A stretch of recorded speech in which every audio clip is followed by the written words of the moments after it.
Okay, here we go again. Happy New Year, everyone. 2026 is here. Let me get the music started.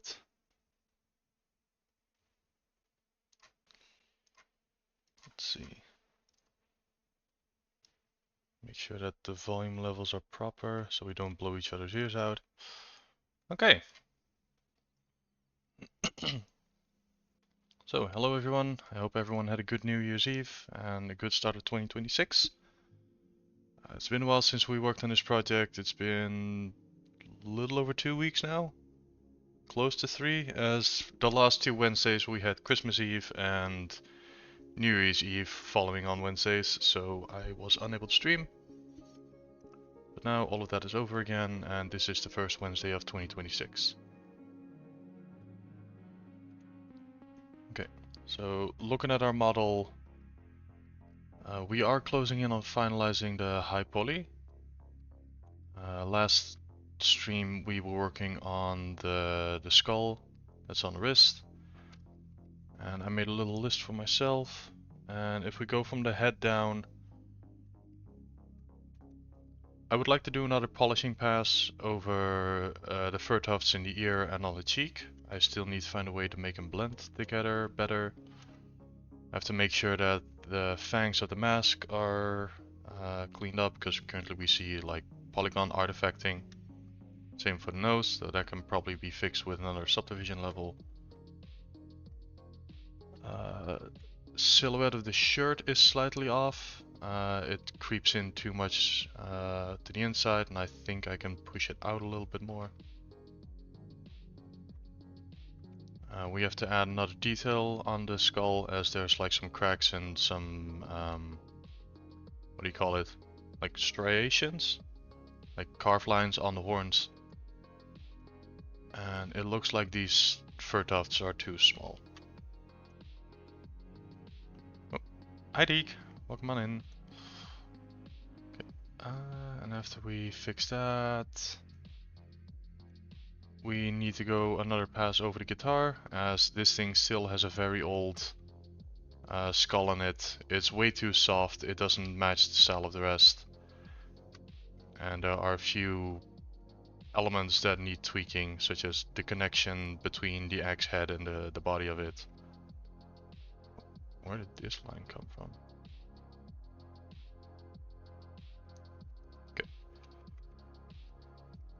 So, with a little luck and hopefully no crashes of any kind, we should be able to get close to finalizing the high poly. Yeah, let's get started. Given how the fangs are like a smaller thing, let me start with that one. And we're immediately gonna do the thing that we like most, which is think back of what have we made in the past, and where can I steal an item. That already. This thing's in world space. That is incorrect. That needs to, oh.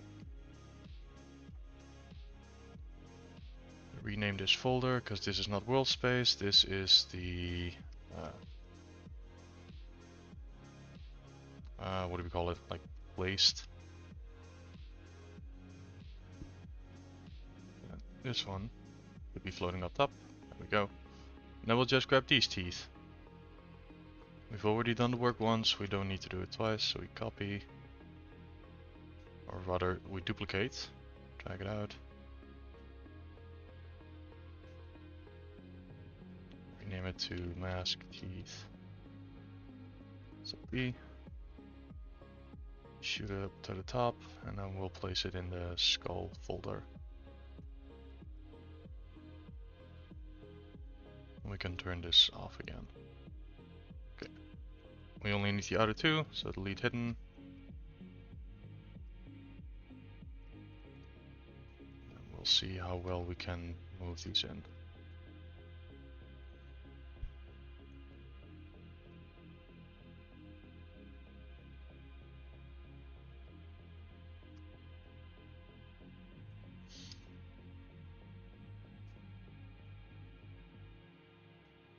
Let's give them the just so that they mask, let's give them the gold material. So we'll go to, I believe it was metal 01.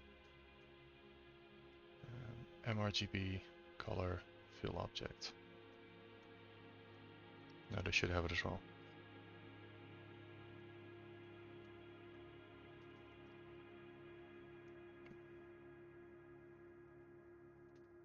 Let me quickly I'm gonna smooth these out. We no longer need these.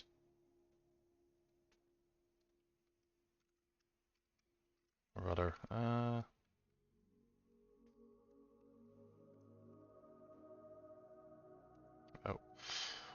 right.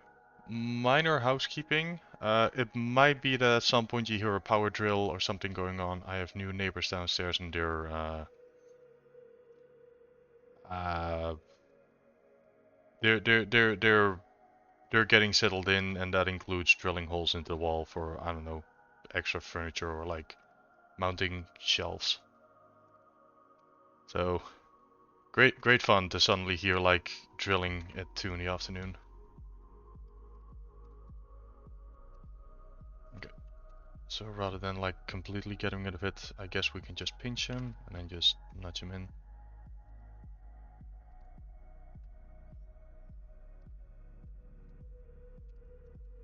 So yeah, if any sudden noise like if anything happens suddenly, I'll try to hit the mute button as quickly as possible.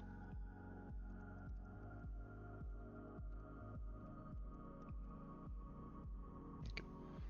Just nudge this in a little bit. Move these out.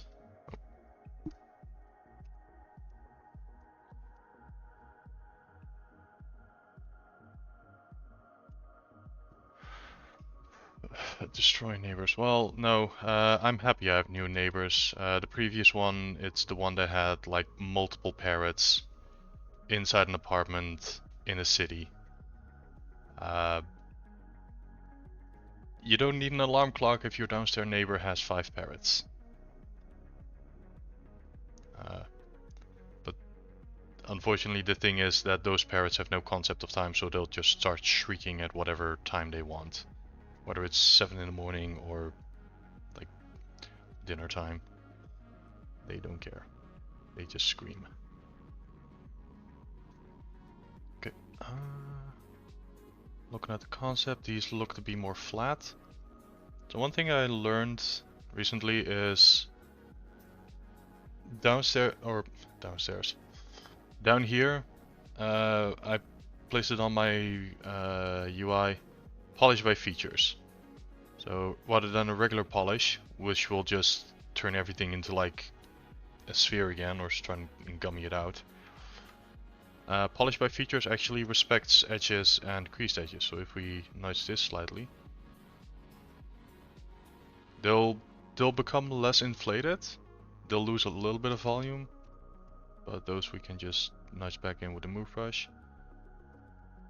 And we'll have the fangs be more sharp rather than like inflated. And with that, like I'm talking about these edges in between the 2 creases, where they will get pushed back in, they'll flatten out, which for sub-D modeling is quite nice.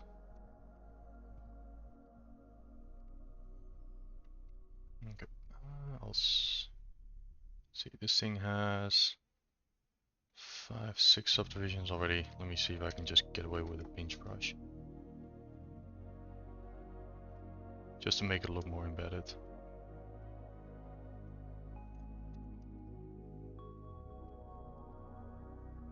Make sure our MRGB is done or disabled.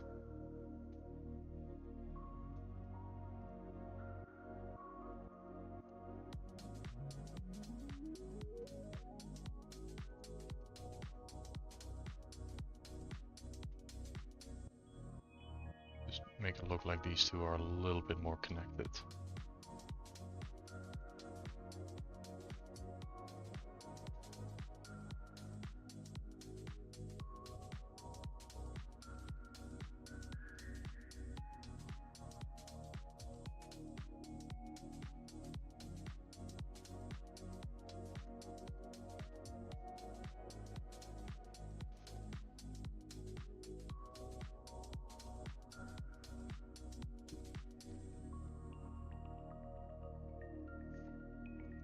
pick material because I forgot if it was metal or metallic. Because it does look like they have slightly different shaders. Like this one looks to be more soft.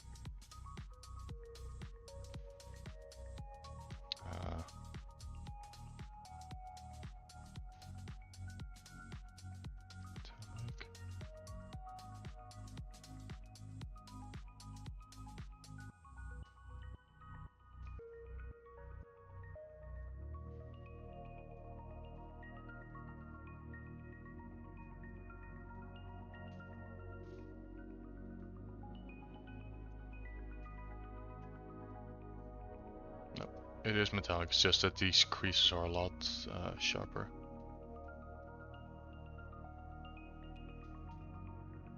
No, it's not. Which one did I use? Is there a gold in here? See metal?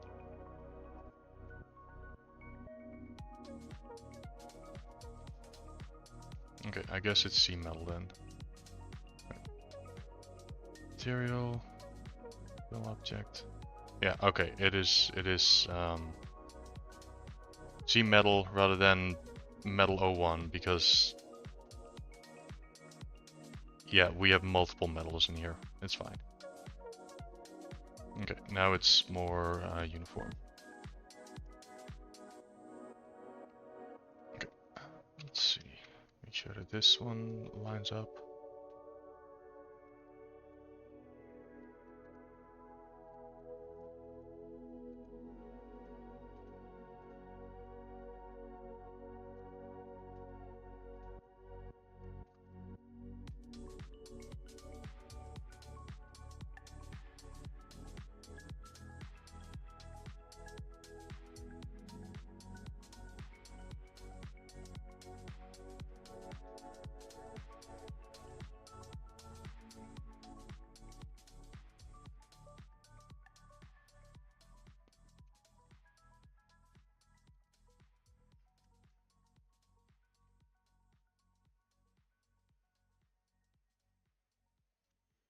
I also want this to be more flat.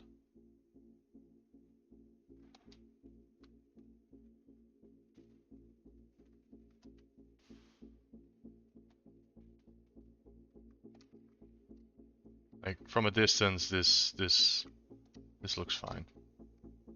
Like again, I'm doing the thing where we're working on this zoomed in, which we shouldn't. Like from a distance, this is the distance where the camera's gonna see it. This looks good. Okay, let's see if we can sharpen the nose a little bit, just with a paintbrush.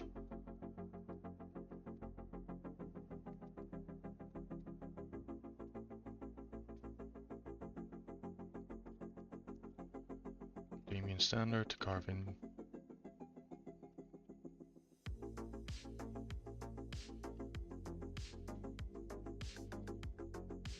And also flatten this.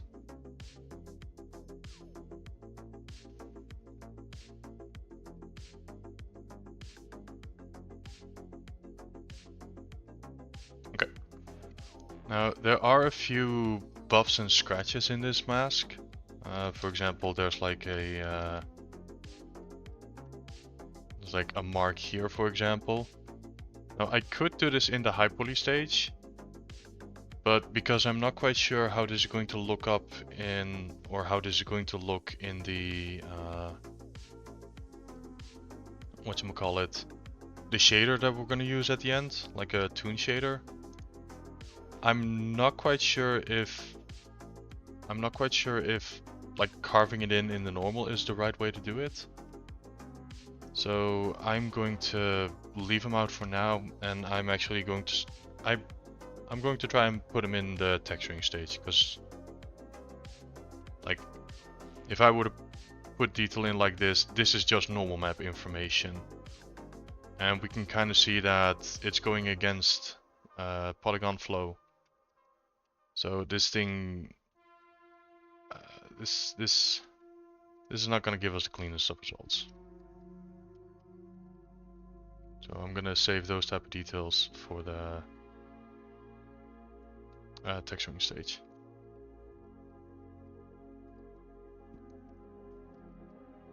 Okay, So that's front fangs. Let's look at the ear fluff. Because some of these tufts I'm quite happy with. These one are clipping a little bit too much in my opinion. But in general, like, I think they're fine. They're soft looking, which is the main deal. It's the ones here at the bottom that I'm slightly concerned about.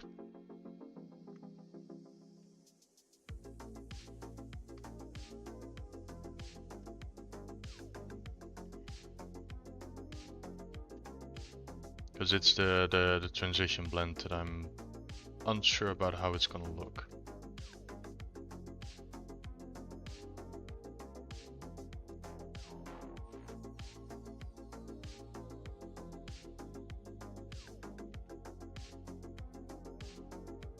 Because in the 2D image, these things are one continuous surface. In 3D, because they are separate meshes, you will get this little seam in between. Now, one way I know of going around this is to, at the retopology stage, physically model them in. But with the amount of topology that's here in the ear versus how dense these meshes are at the chin line, I'm not quite sure how to do that. Because I know that Blender has something of a normal blending node now. That might be something I can look into. Another thing that I could do is, just as a quick test. So this is cheek fluff. If we copy just in a separate model, do a quick test. Copy, paste. For example, these. If we were to merge them together, let's see, this thing. Get rid of our subdivision levels. I'm going to merge down. Yes. So now,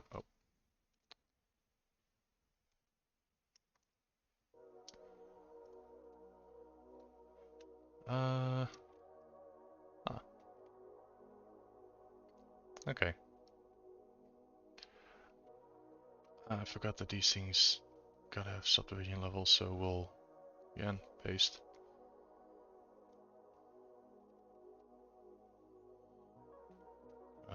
We'll apply. Now we delete. This, nope.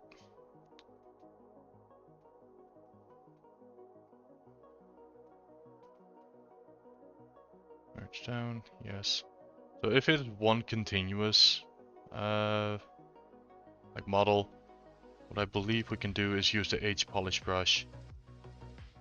And then there was a way to merge them together.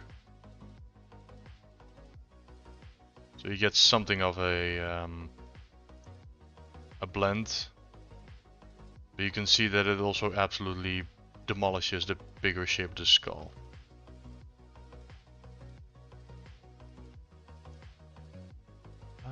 What was the way to do it again?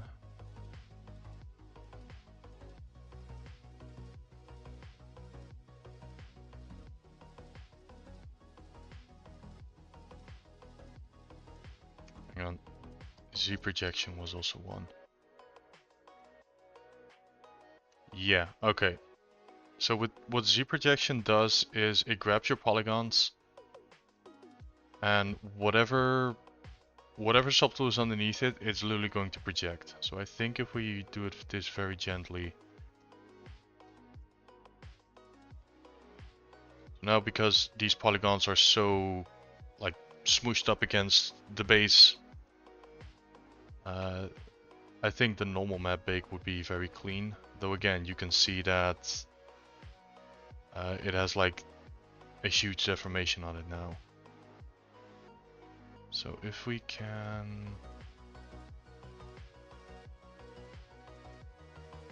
Sorry, this is part of being a 3D artist, like you try to find better work ways every time.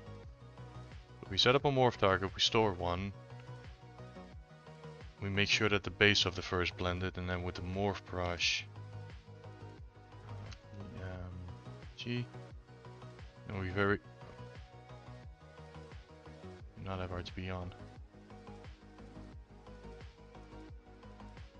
Like very gently merge it like this.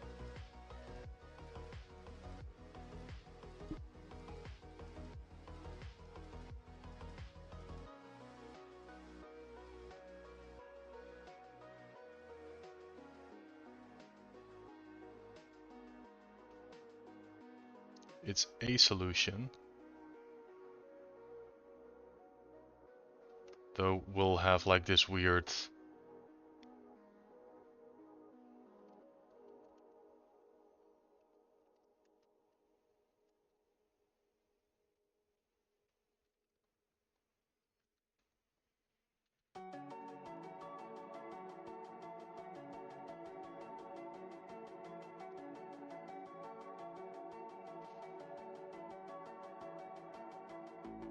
it helps a tiny bit.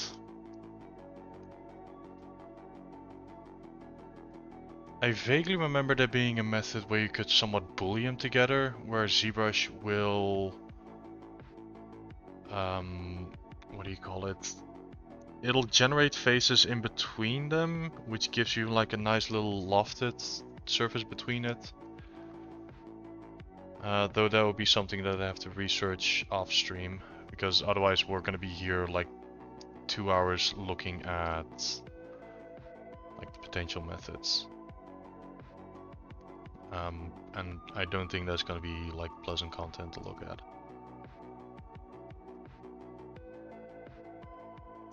Okay, autosave's done. We love autosaves. Also, I want to make the ears like slightly more angular, so AccuCurve.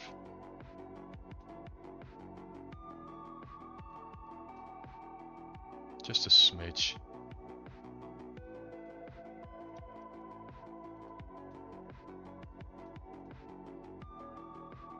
Just so that they're not like perfectly smooth.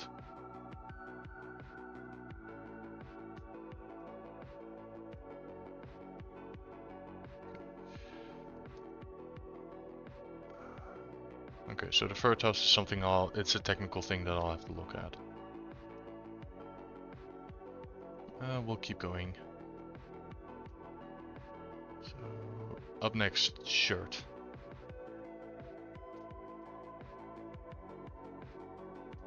So again, I'm looking at the concept. And it looks like this shirt, especially from the angle, should be like a little bit more like this.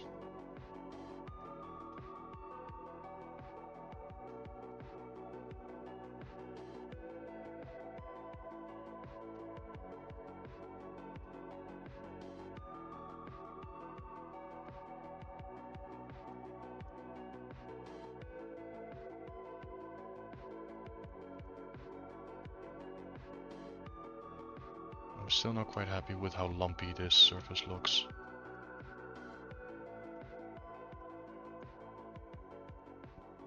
But we're not going to spend the time to like Z model this thing out again and have like clean sub D. Like I need to find methods that skip the entire stage because they're very costly.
very minor, but like it's something that I noticed on the list, or like before the list.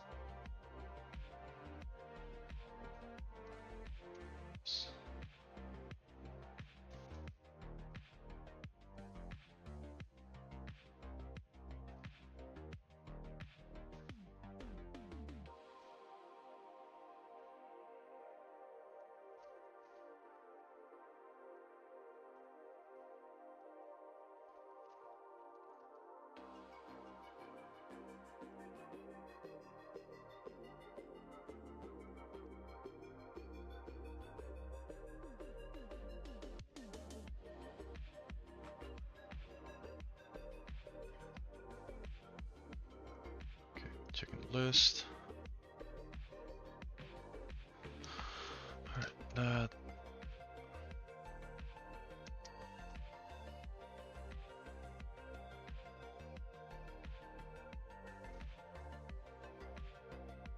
This skull again. So about the, I don't want to do the cracks or the surface detail because I don't know if it's gonna work in the shader. I feel like for this skull, where there's like a large crack over the side that goes like into the eye socket, that one does need to get sculpted in. But we'll break symmetry. We'll grab our custom brushes. We'll grab the one from Orb, which gives a cleaner fall off.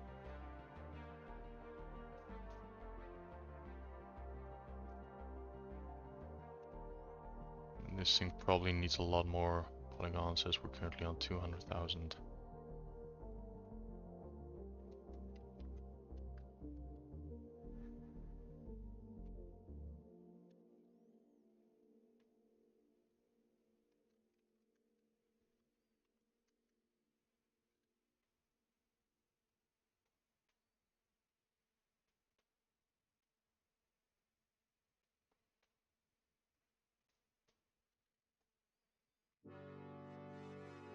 Come in like this.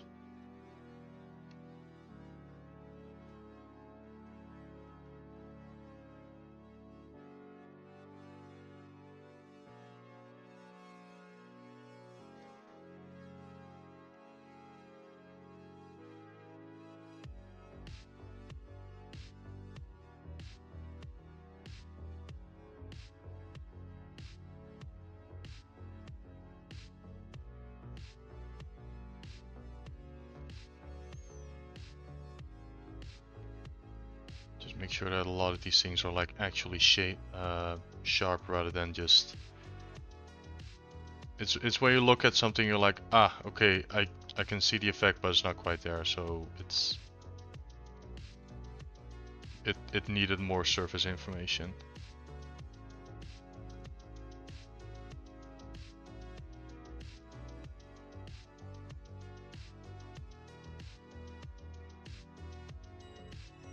Or more, what's the word?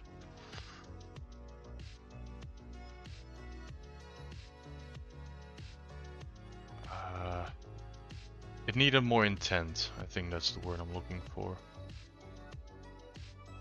But you can clearly see, oh yeah, this is what the artist meant for this surface to read as.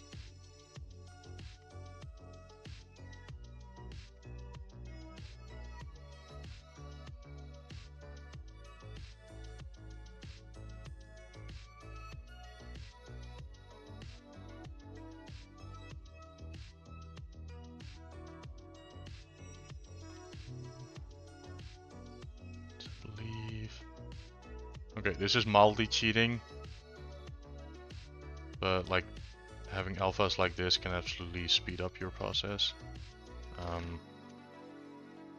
think these are like a little bit too both popular and a little bit on the nose. Hey Roy Enzo, welcome on in. It's where you use an alpha and it's so well known in the community that people go like, oh yeah, that's that. I can see which brush you used, and then it's like, cool, I should have used something else.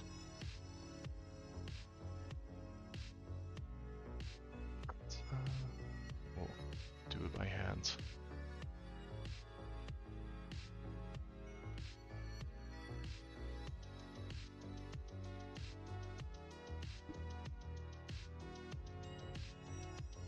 Quite sure what the difference is between crack 1 and crack 2.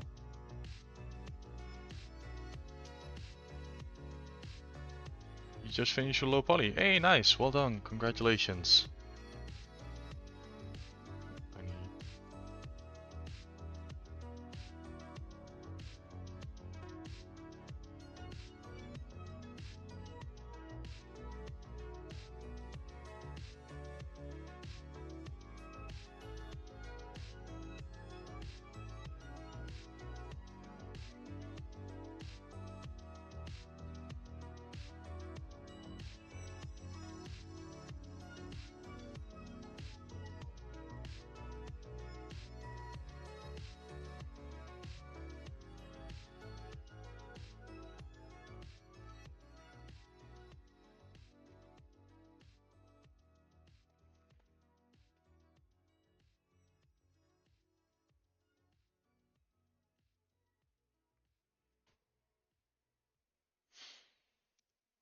gonna put it in your...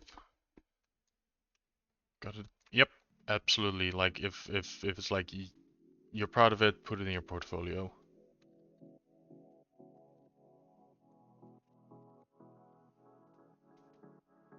Like portfolio should always be your like the things that you're proud of and things that reflect the best of your artistic skill at that point in time. This I don't know if this is a funny story, but one of my fellow students, like back in university, uh, they wanted to do environments, but one of their school assignments was modeling a car, and the car looked really good. And they were like, okay, cool. Well, I have to like, I'm I'm gonna put it in my portfolio because it needs to look like better and everything. But I kind of hope I get an environment artist role. And that's when a company walked up to him and was like, "Hi, we really like the car that you just made. Would you like to have a day job that's modeling cars all day, every day?" They're like, "Ah, cool." All because I put one thing in my portfolio and then kind of went, "Okay, please do not hire me for this." That's when companies will absolutely hire you for the one thing that you kind of secretly hope they would not hire you on. That always happens.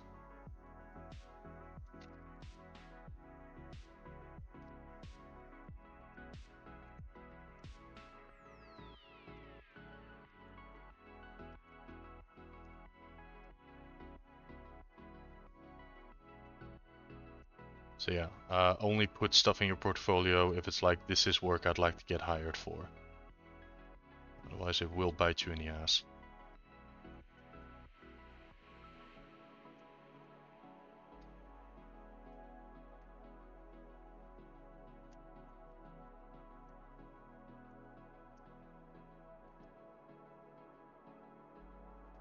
Or move it to get hired for a position you don't want and then work to get into the position you do. Oh, making, what's it called? Making a horizontal move inside the company.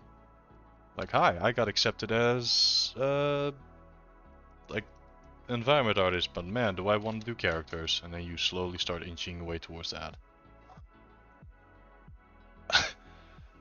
Yeah, that is a move that can also work. Just please do have the spine to put up with the original work that you signed up for.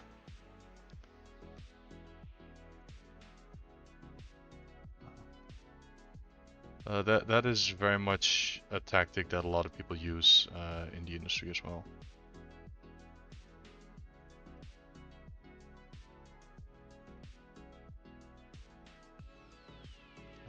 There was one person that I knew, it was at my internship. That that artist really wanted to work for Square Enix, but they couldn't find a direct way into the company. So they applied at a company that was being outsourced by Square Enix regularly, and then made connections inside that company. And I've lost track of them, but I hope they ended up working at Square Enix. But like, start working for a company that's already like acquainted with the larger company, get connections in there, and then from there on, navigate towards the final goal.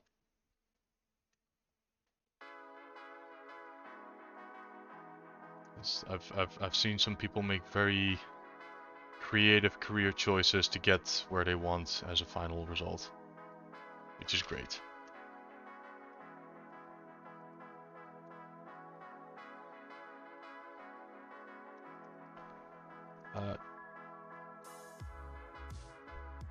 Yeah, connections are incredibly important. The amount of like, oh yeah, I went to a network event and I got into a talk with this one person who turned out to be like a recruiter, and be like, oh yeah, I got a face with your application now. It's ludicrously important. So let me see if I can.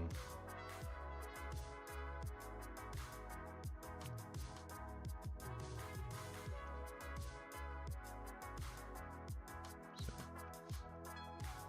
networking is,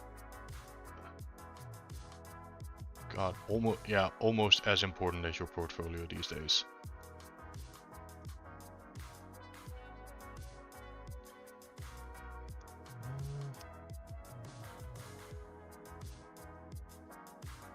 Oh, that makes me happy to hear. And also, yeah, going from video editor to technical producer, that's a wild ride. Congratulations.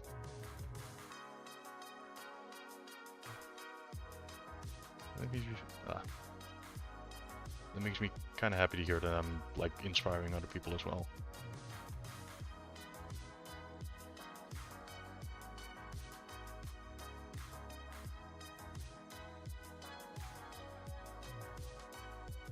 Okay.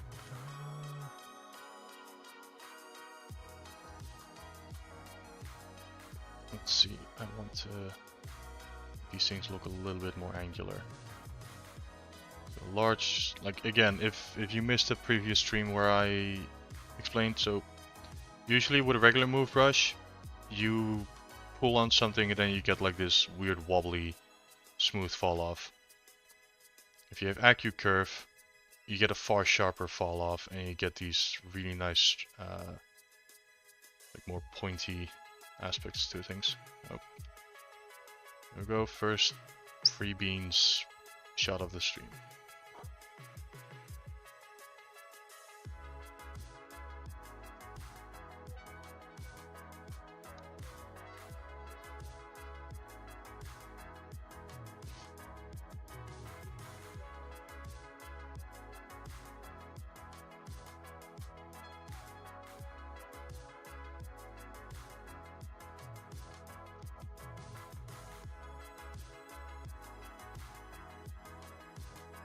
Some creative liberties to like try to get the silhouette to look more imposing in 3D.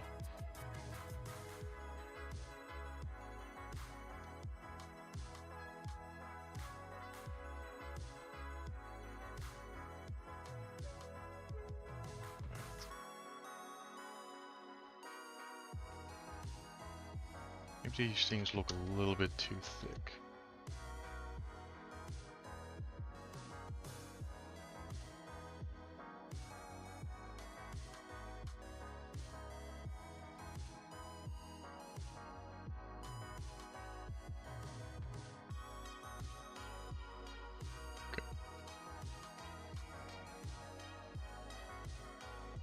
Again, looking at things from a distance, rather than always be completely zoomed in. These bolts have a little bit of an inset, so let's make sure that that is also in there. You can just probably do that with mask.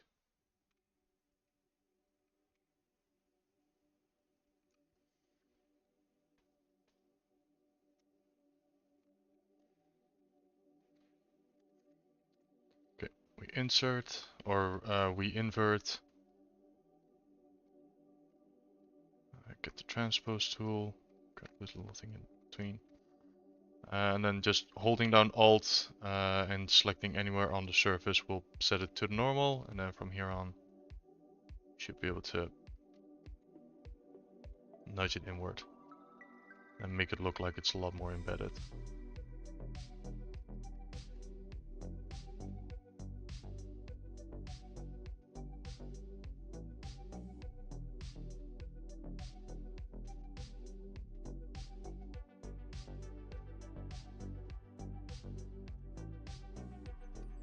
Okay.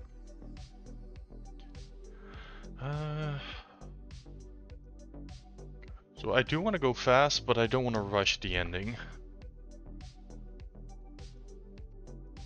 I think that that's a good pass on the skull. Oh, I say that and then I'm immediately like, the inside of this nose can get a lot cleaner.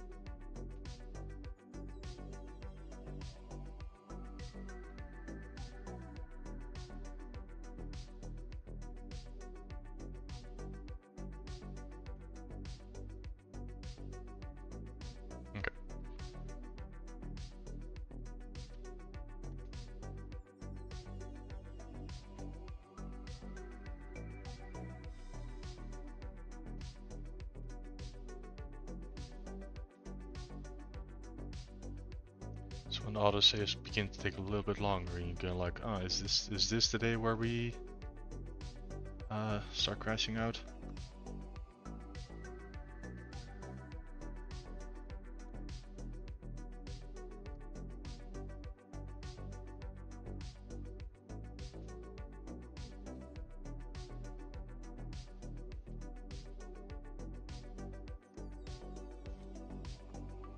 Oh, hey, the Rhinator, welcome on in.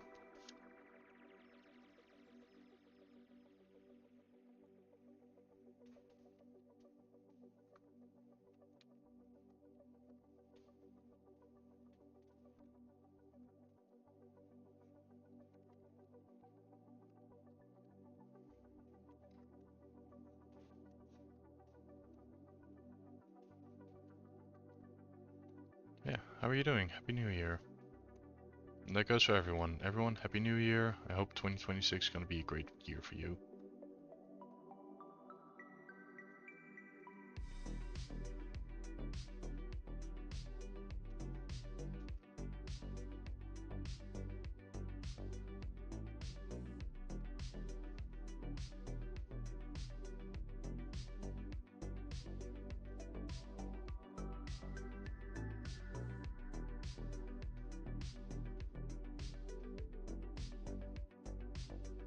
I don't feel like adding that type of surface detail adds anything to it.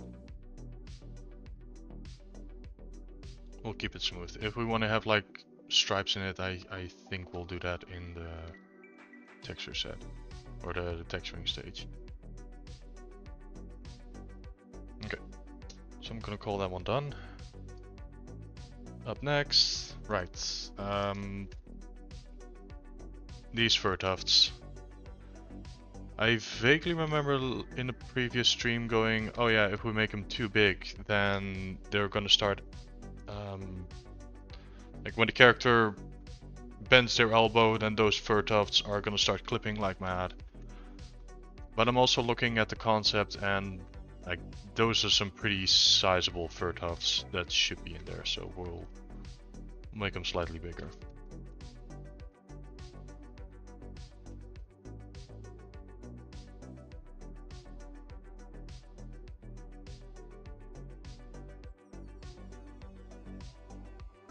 Grab the inflate brush and like really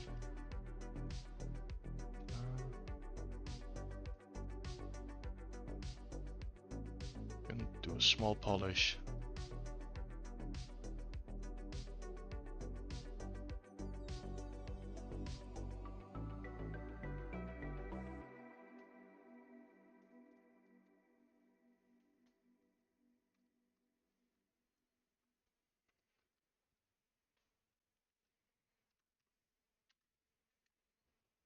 Let's see, slide, edge loop.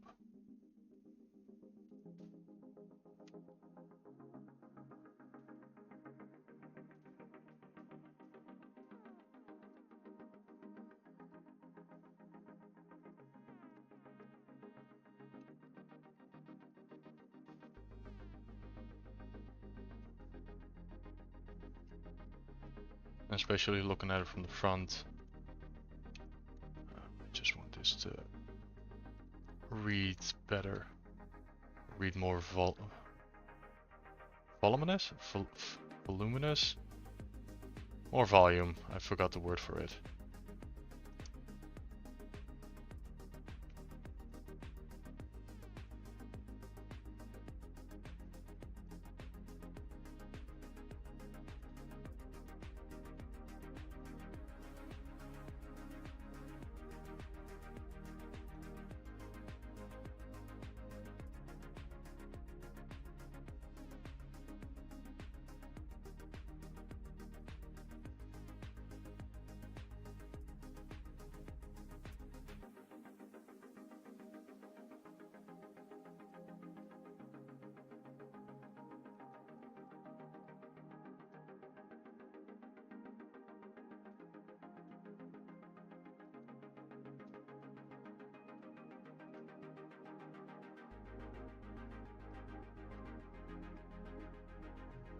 Insert another edge loop here.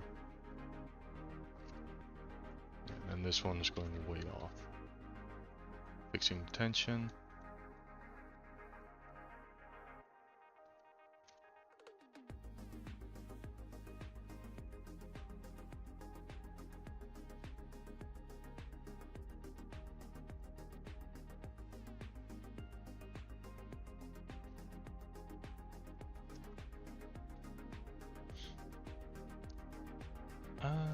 Got a question. What do you prefer between Retopo and ZBrush and in Maya? If we're talking like actual retopology for games, 100% I would do retopology in Maya. Inside ZBrush, I can do sub-D modeling. And then if I play my cards right, I'll have a game-ready mesh that I'm just sculpting over. But if I were to retopologize this entire thing in ZBrush, I'd probably go mental. The tools that Maya has to make something into a live surface and then just retopologize over it is far superior than what this version of ZBrush uses. I'm on 2022. I tried to keep an eye on the ZBrush Summit this year, and there appears to be something of a new retopology brush. But I'm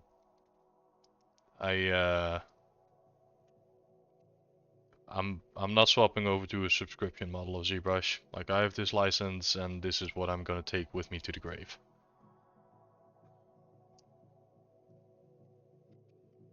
So yeah, when I don't know if you've caught me on the Maya stream briefly for the body, but they have things like, for example, this vambrace, which is like the blue patch and then the belts over it, and then we have these buckles.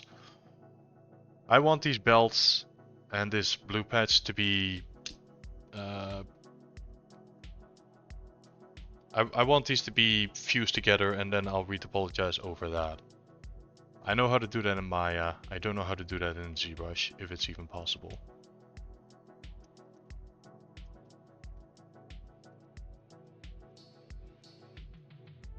Okay. Okay, so that's Vertofts. What is this one? Some of these look different than the others.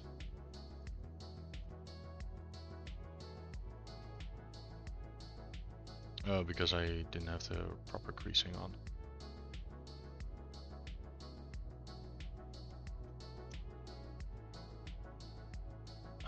If you got an iPad Pro, can I highly recommend Cozy Blanket for Retopo? I've heard of that. I don't have an iPad. But to be able to just sit on the couch and do Retopo, Sure, that sounds pretty cozy.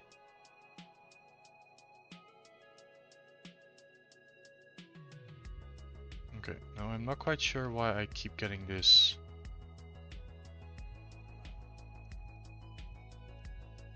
Why they're not being all that spiky, these tufts. Probably just have to pull them out more. Yeah, over the last few years, a lot of people have been trying to make more improvements for retopology tools to either make them more intuitive, make them more stable, try to automate more bits of it.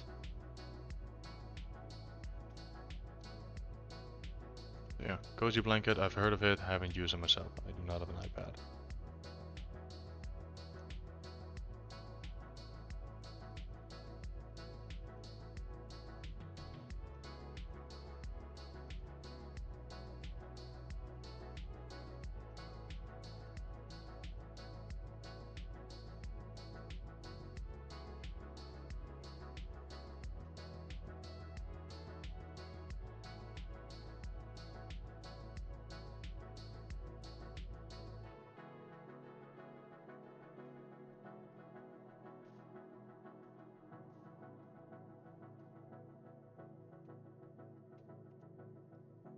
I think I'm gonna crease a bunch more of these edges just so that they look tighter.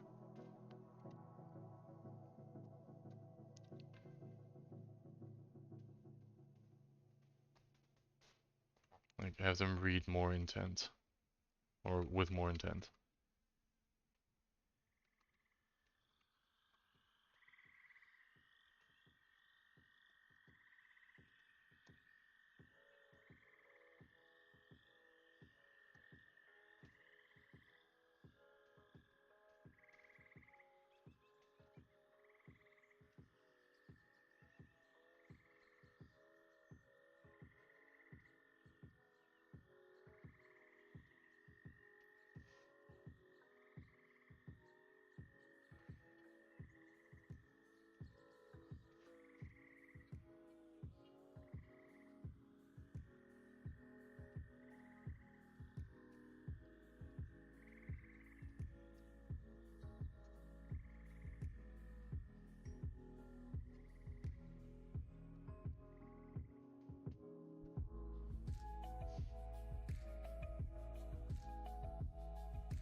Okay, and then for a tuft like this where the crease line gets a little bit too wobbly, we'll just try to manually fix that one.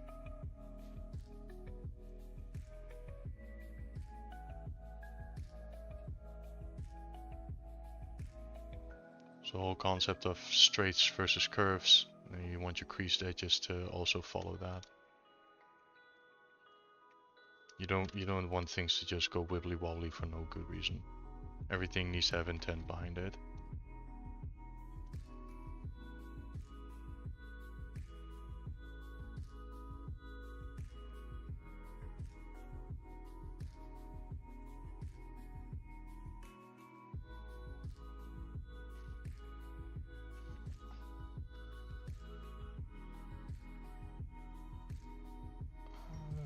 You can cry on retopology on the go instead of in my room. Yep, that is the power of retopologizing anywhere. Oh. But don't worry, after you've done it for about 10 years, you'll start to, like, enjoy it, for lack of a better term. Like, it'll finally start making sense, so you're like, ah, cool, I get it now.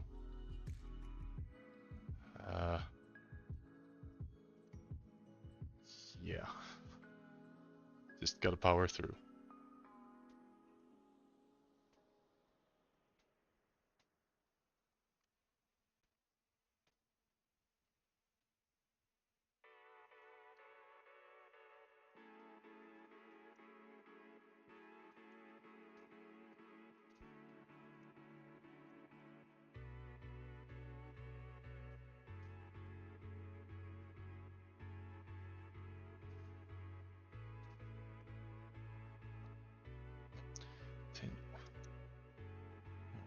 Okay, maybe not 10 years. Like these days, everyone picks up everything a whole lot faster.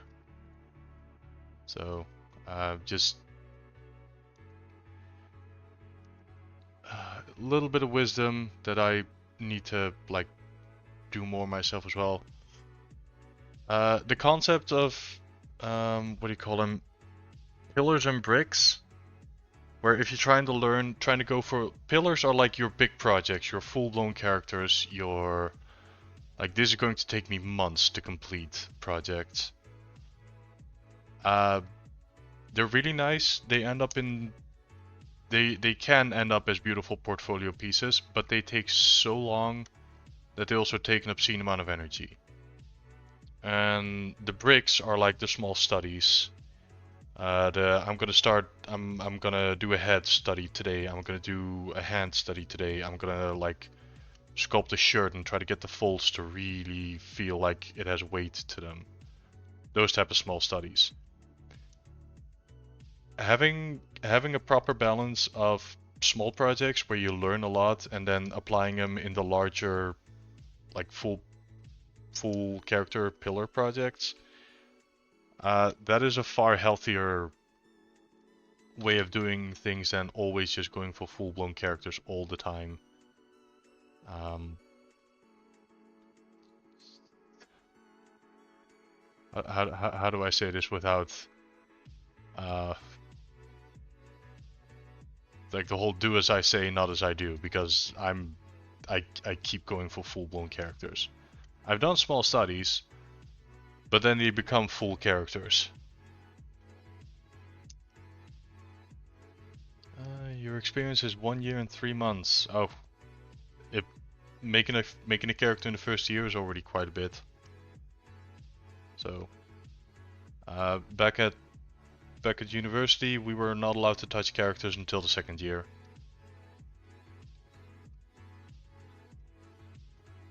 Okay. Let me save real quick because we haven't saved in the hour that we've been going at it. Oh, no, do not overwrite that file. I want an increment save.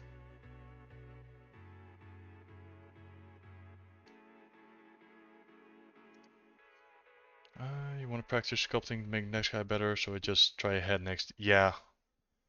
There are so many stories and flavors of telling this. The one that I like is a bunch of students that are making clay pots. Their teacher splits up the group. One part of the class gets instructed to make one beautiful vase, like straight focus all of your time into making one beautiful vase, and that's what you're gonna get graded on. And the other group of students were told to just like make 100 tiny vases first to get practice and then go for one really big one.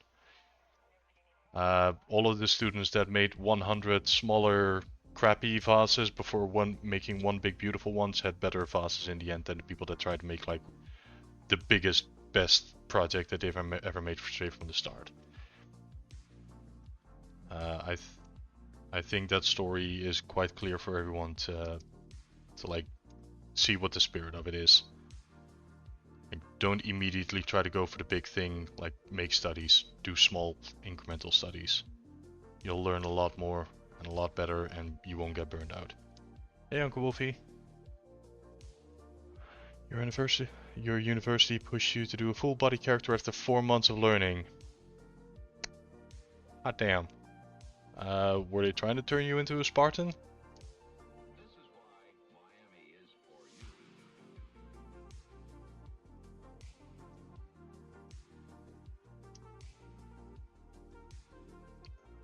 Okay.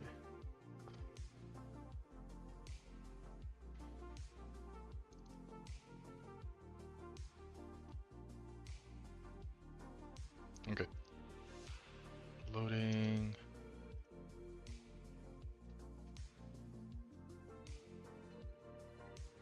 So small differences, but we're in the end goal now, or the end stage where we are nitpicking. So bigger fur tufts on the arm. Shirt has been adjusted. Ears are slightly adjusted. Fur tufts on the head are better.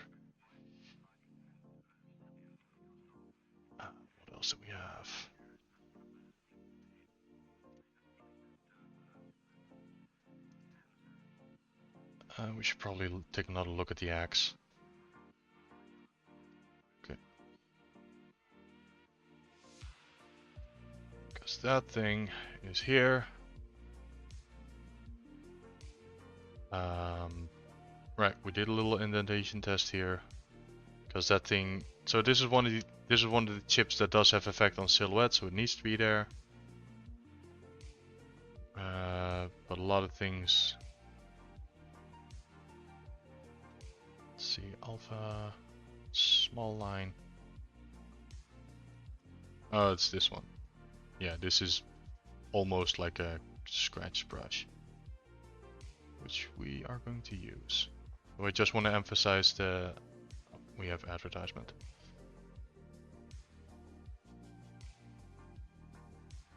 I just want to make sure that these, like where the axe blade is and where the teeth are, or teeth, the extrusions, that those have like clean lines that we can read from. We also have to make sure that we don't have back faces, so back face mask. Because that's why we had this like weird double-edged artifact thing.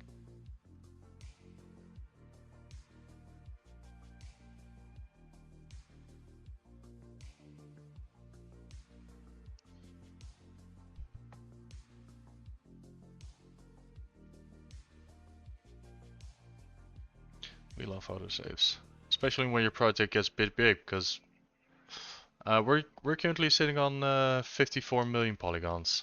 This is fine.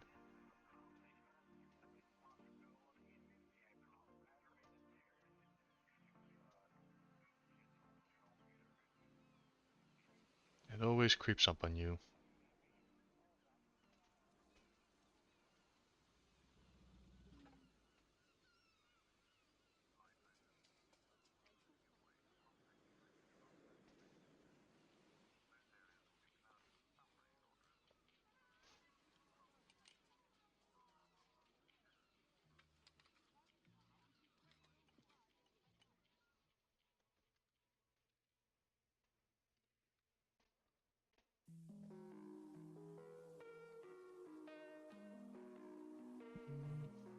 This one's a bit more difficult to line up, so we'll just do it by hand or crack.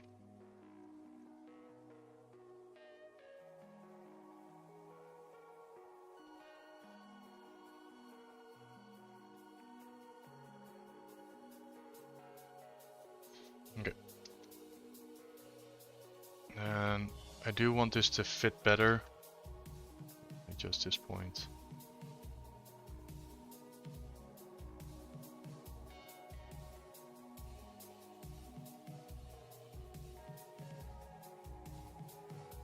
Right, that had a crease.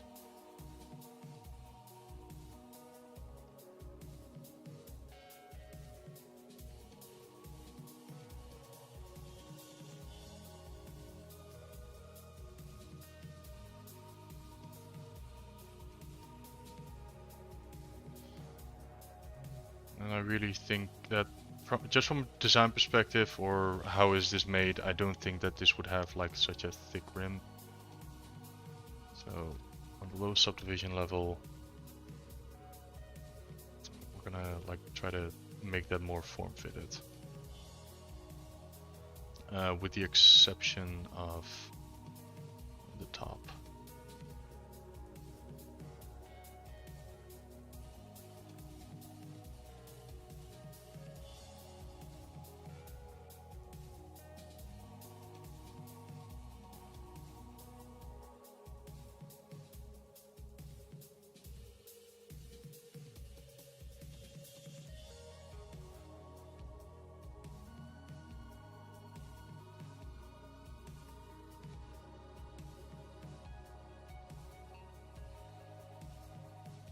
This needs to be a lot more like lying on top of it. Because again, this thing's gonna get swung around. You can't have something that's like jutting out and then your axe can get stuck on it.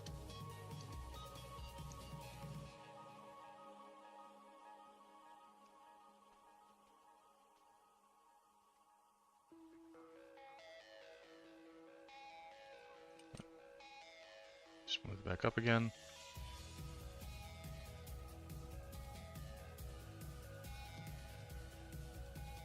Just as a comparison check.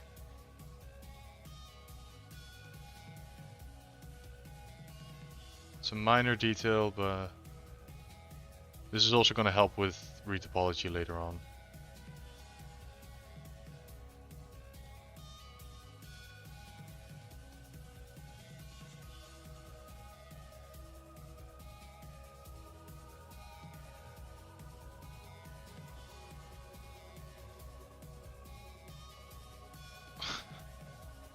Thank you for the compliments. All of you are making me blush.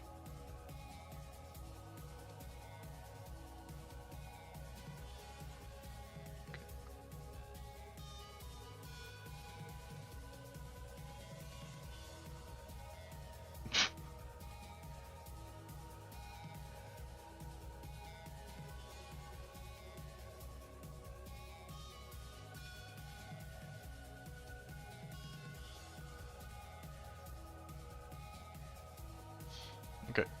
Yeah, I vaguely remember that these were instances because they were missing on some of the beauty renders because this is faked geometry. Not nanomesh, array mesh. No?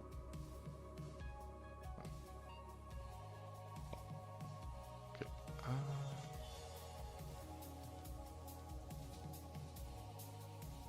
This is dynamic.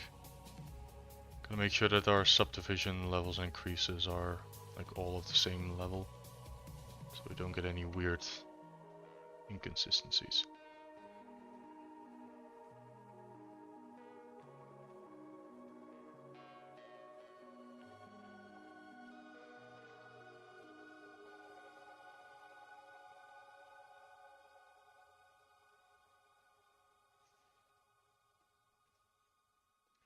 Okay, and these things.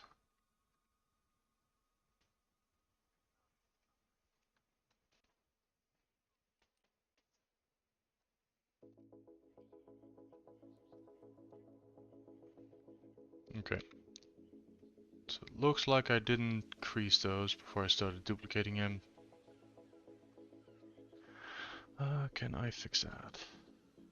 Here I can.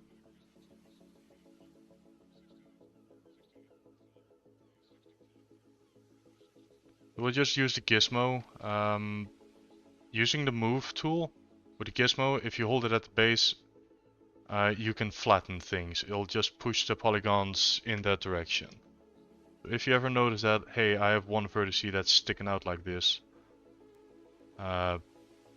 you can use this tool to just nudge it back in. Same for the other side.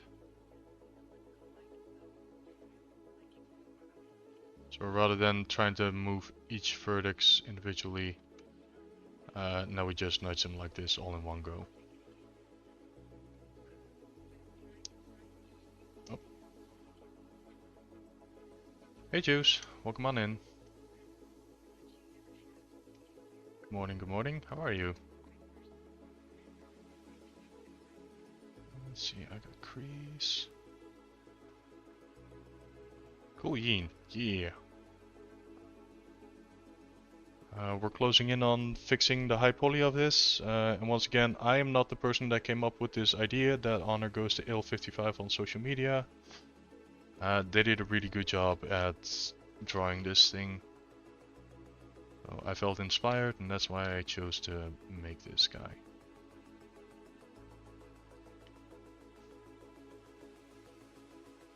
Okay, so let's see, crease, smooth subdiv. Crease only level 3.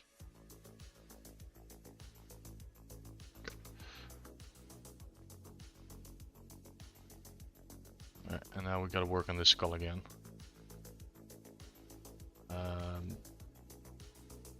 Because again, it looks way too soft compared to the other two skulls that we made now, like the mask and the one on the wrist. And again, the teeth. So we do what we like most, steal something from a previous model, these teeth, copy, paste, or rather duplicate.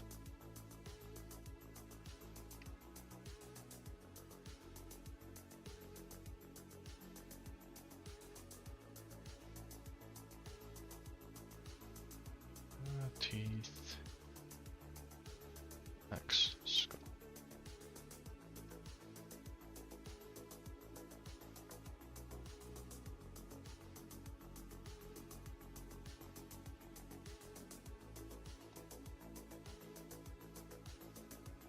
I vaguely remember we had a skull somewhere that was tilted more upright.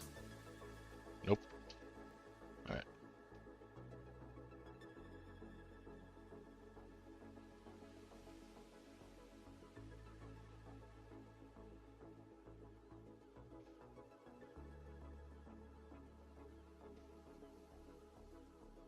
Turn all of these things on.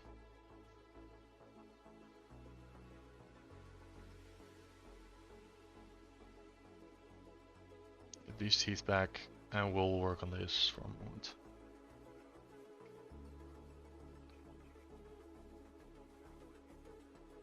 This is old. Yeah, these are the new ones.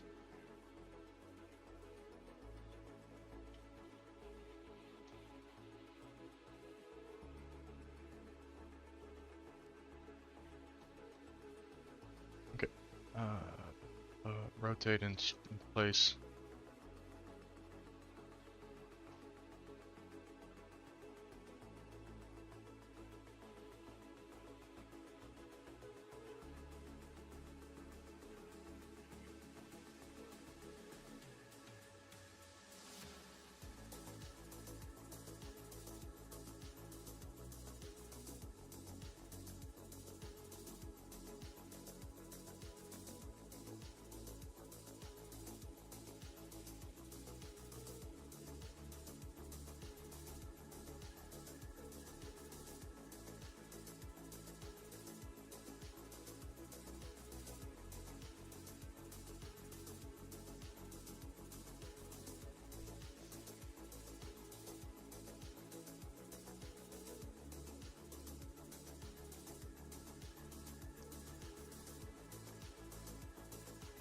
These teeth need to follow the curvature a whole lot more.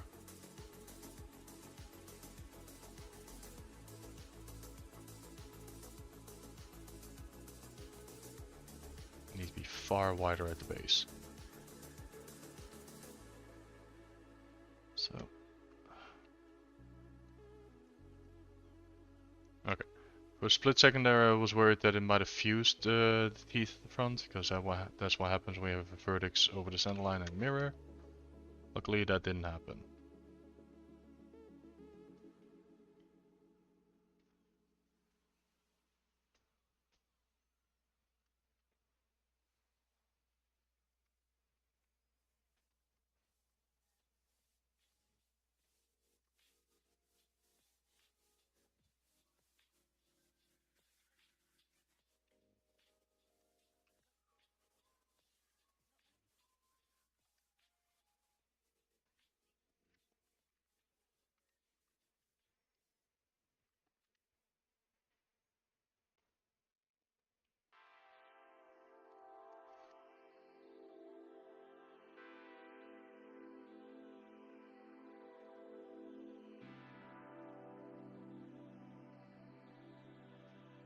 So creases.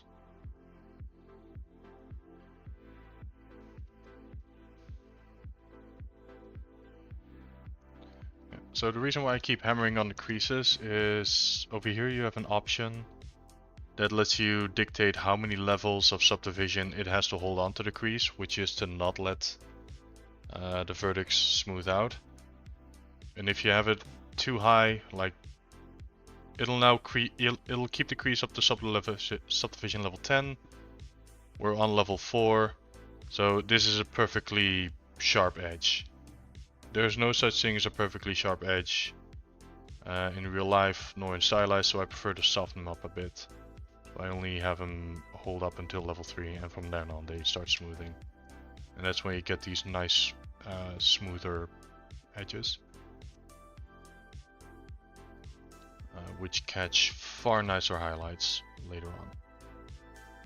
So that's why I keep hammering on them and make sure that all of them are consistent. That is far too forward.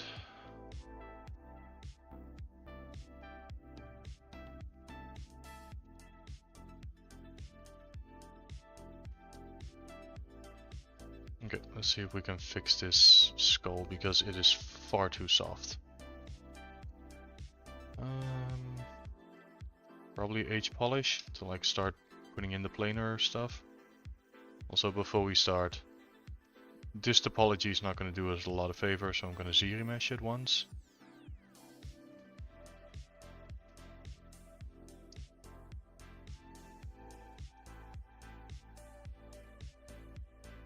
Which will give us slightly better topology to work with. I'll put on like 2000.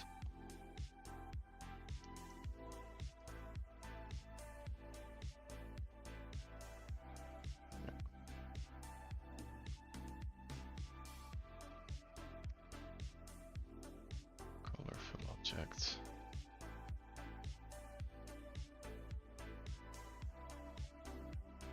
Now we're going to go crazy with the H polish brush.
This thing looks so derpy from the front. I need to get rid of that.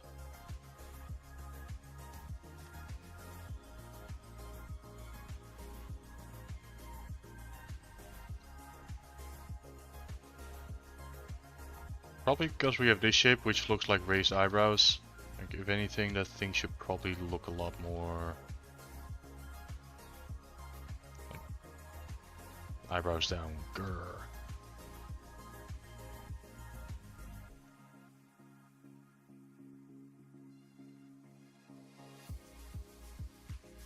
Just add a little bit of gesture to a skull rather than have it be spherical eye sockets. Artistic liberties, let's go.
time. How long have we been going? Hour and a half. We're making good progress.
Because overall it is a small component if we look at the entire character.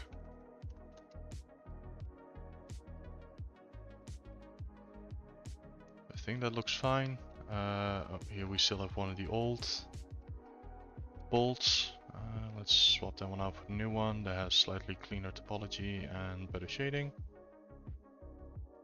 Where was that thing again? Hexbolt, World Space, there we go.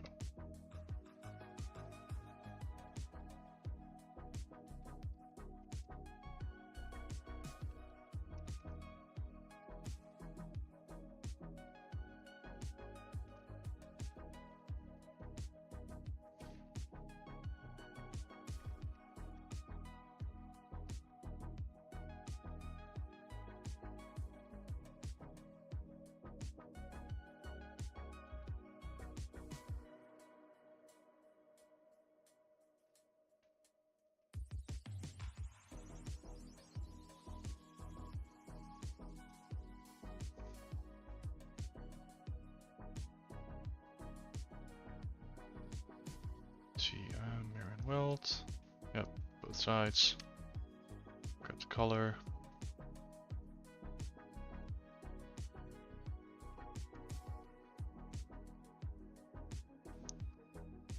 These are the old teeth, we don't need those anymore. Color, fill object. Oh, because we're only in material. Oh,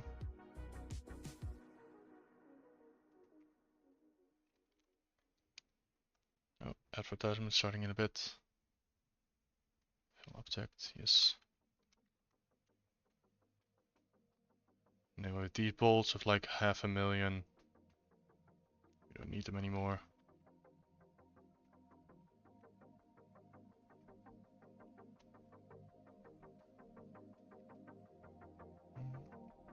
Probably also give that the metallic material.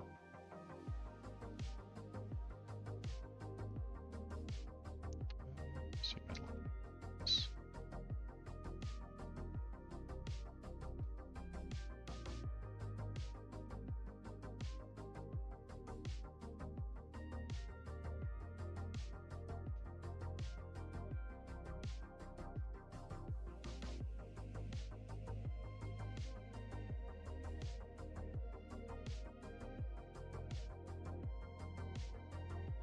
Okay. So with that, miraculously, I've gone off the list of things that I kind of wanted to go over.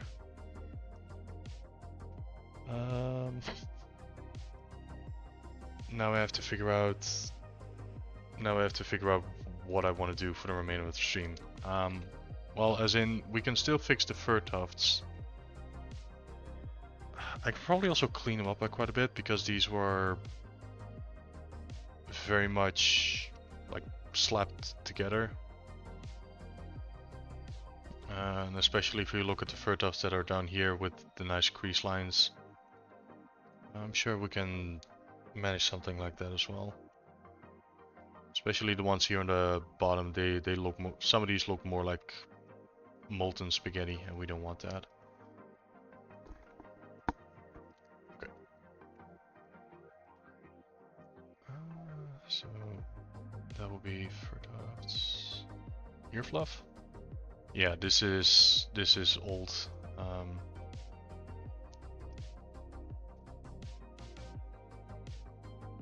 We can do better. So what do? We sneak one from another model. Our top.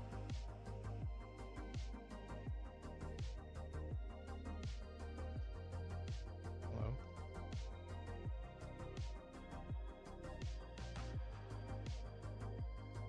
What's this?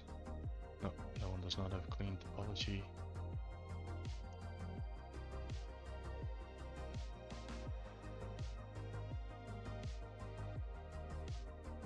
See this one? Nope. Oh wait, hang on. We made prefabs. So this one, we'll just grab the center one. Yeah. Duplicate. We delete hidden. Mirror and weld. Oh, that's like the whole thing I don't want to do. So damn it.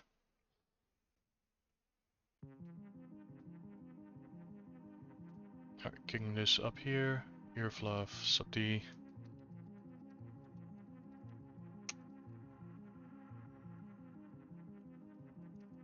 Alright, so we'll mirror this one and then immediately we'll have to fix it.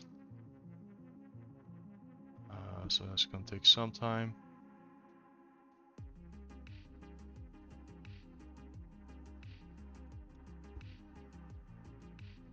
Just nudge it off to the side and then that'll mirror it for us.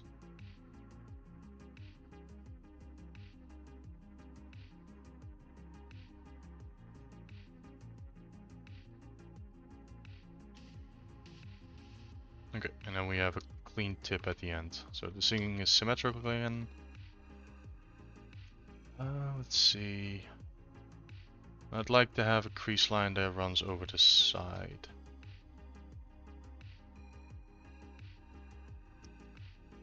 Then we'll choose this color.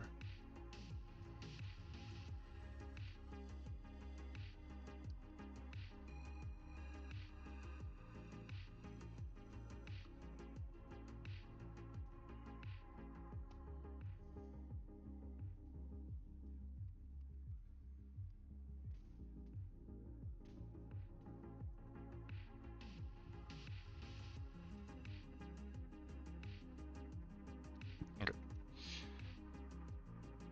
This should work.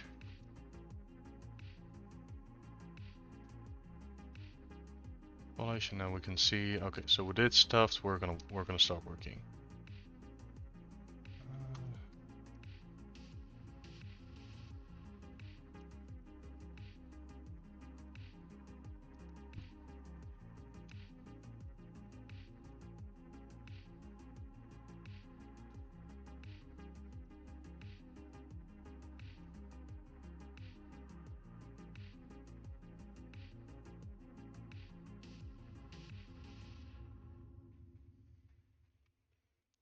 duplicate it a bunch of times, or 2 times. Start moving it back into place.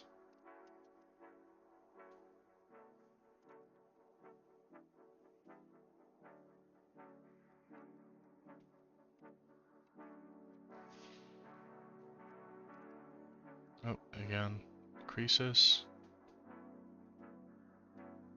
Give this like a crease 2? Yeah.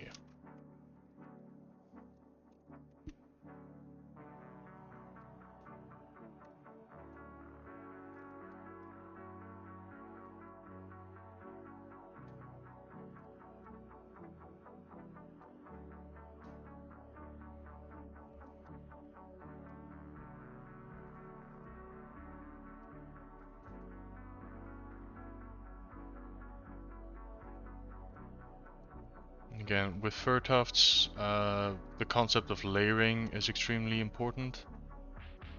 So let's see if we can get that vibe in. And also make sure it doesn't clip with the piercings. Or at least not that much.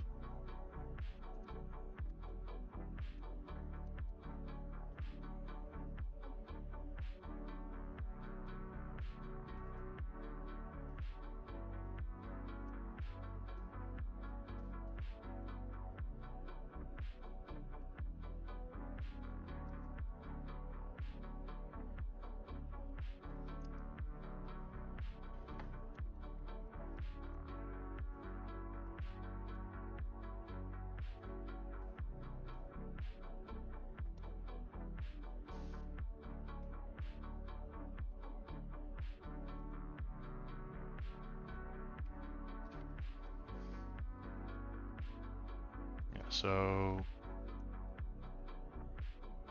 Okay, one thing it's a minor thing, but it helps a lot with 3D. 2D as well. Currently we see that these tufts are overlapping, and we can see that the big one is like overlapping the one in the middle. But then here we see that the bottom one is just kind of clipping into the into it, which makes it muddy to read of, hey, is this thing in front or is it intended to be behind? I tend to see that a lot in a lot of VR chat avatars, and with just a few nudges, you should be able to make the readability a lot more clearer. Of, hey, this is supposed to be in front, this is supposed to be behind. It's a really minor thing, but it is a noticeable effect if you were to continue that pattern throughout the entire model.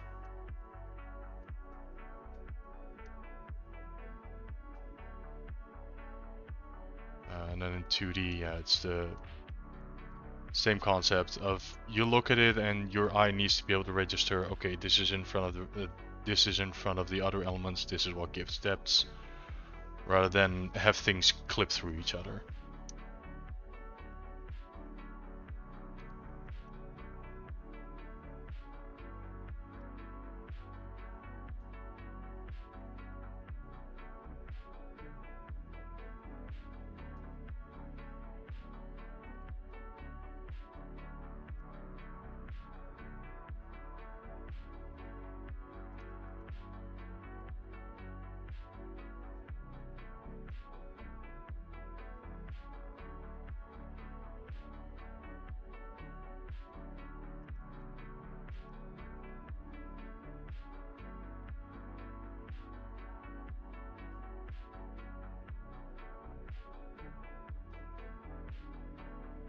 Okay.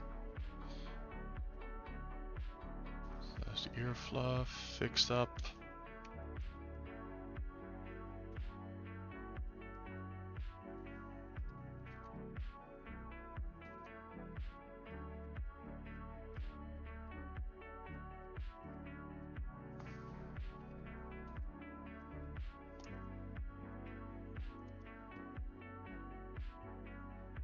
Now we have the cheek fluff. Which again, I have to figure out how I'm going to do this. Because I've had it in the past where if they are loose geometry pieces, you will always get a texture seam. you will get a seam in the normal and it won't flow properly. So for now I'll model them out, but I really need to figure something out for that before next stream.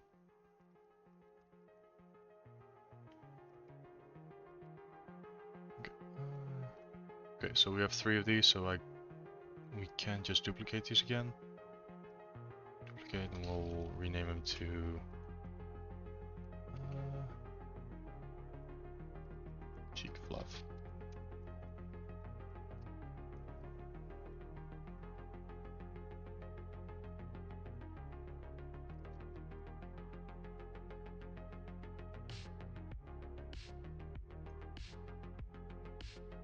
Quick second, I have to check something. Yeah, okay, that all's good.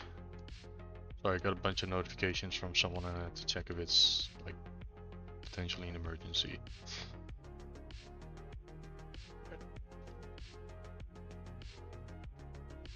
So we do the same thing, match them up. From the side, these will probably have to look a lot thicker.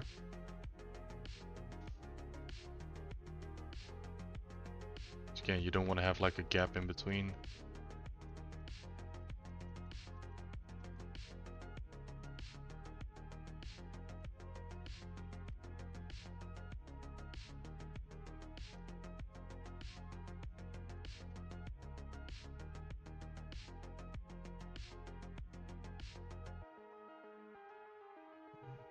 We'll have this one.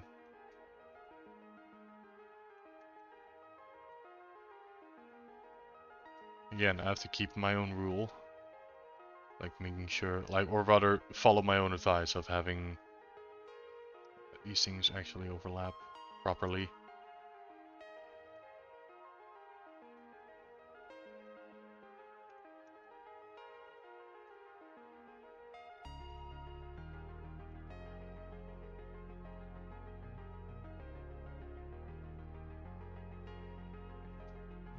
Maybe we can add a 4th tuft.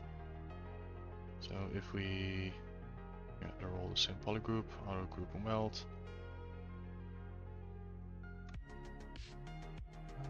Select this one.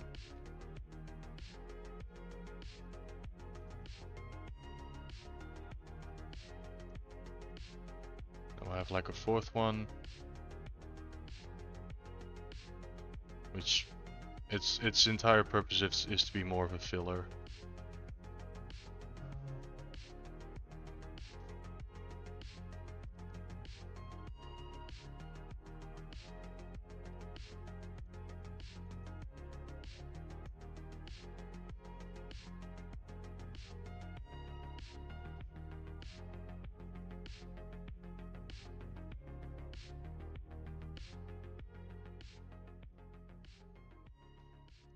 And again, like I'm looking at the shapes, so we have, they're almost like roof shingles overlapping each other. So that they're not like all going like this. They perfectly overlap one another. So it's like here we have 3, 2 come from behind, and then 2 come from behind again. And there is a pattern to it.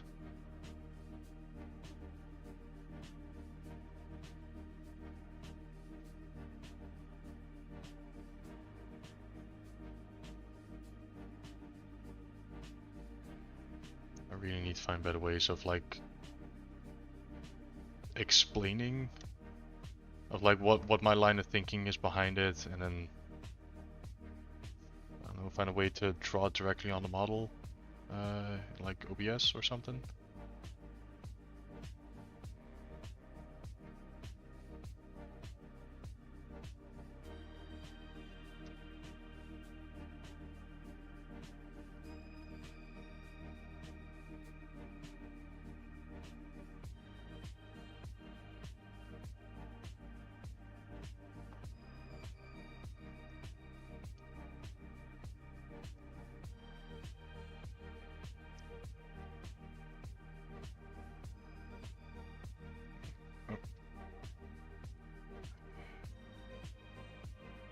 make sure that this doesn't fight with the ear tuft too much.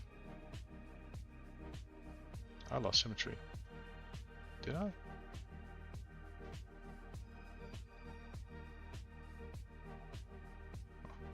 Guess not.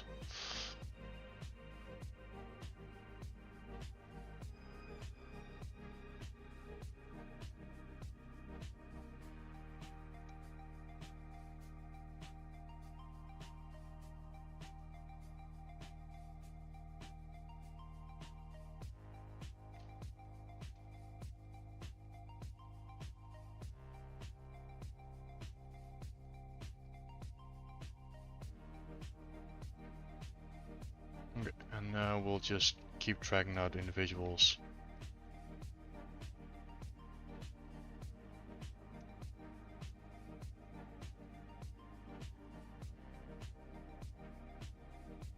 Why is this? Oh.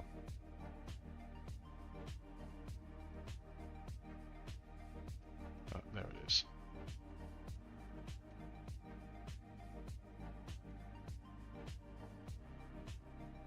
Okay, and now we can just drag out duplicates and recreate the pattern that we had over here. These will be far thinner.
Play with the orientation a little bit, so that not all of them are facing forward perfectly.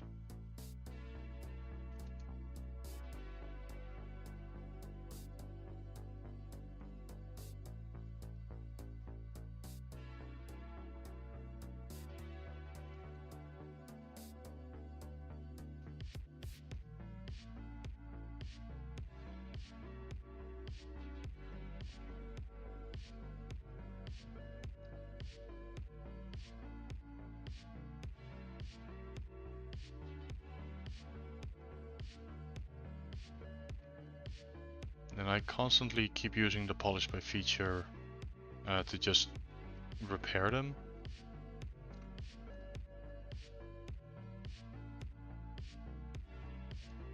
Make sure we don't have like little empty gaps like this in between.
A few more.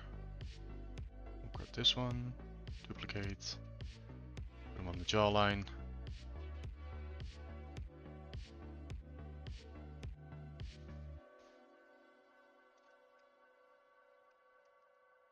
And also really make sure that they're like, the jawline is like a lot straighter than the forehead if we look at the direction. So this thing needs to be a lot more like going at it with this shape.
Trying to somewhat envision how this thing is going to move, because now we have some fur tufts that are going quite up the cheek. When this guy is gonna like move his jaw up and down, like how is the topology going to support this? Because we have and fur tufts and straps and a jawline. That's a lot of moving parts that can absolutely go horrendous. Well, we'll see.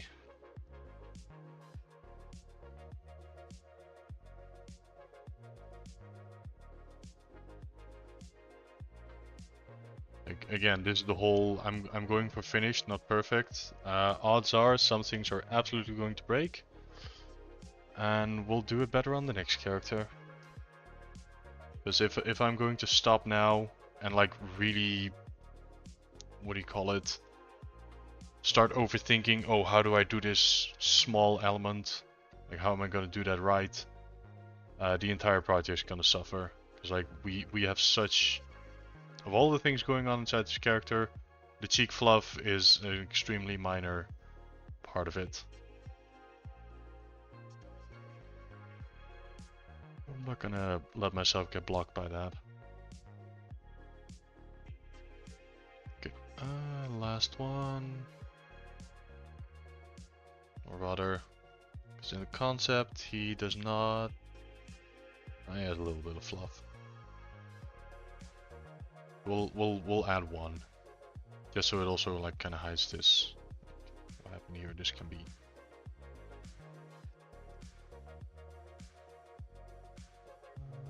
Let's see what goes on.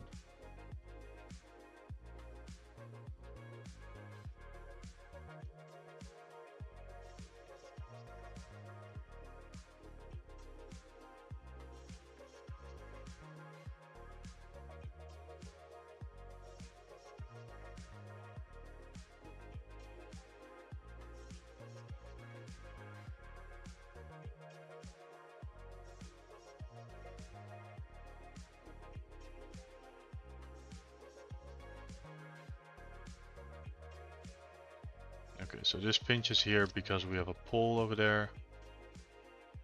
Just H-polish that one out.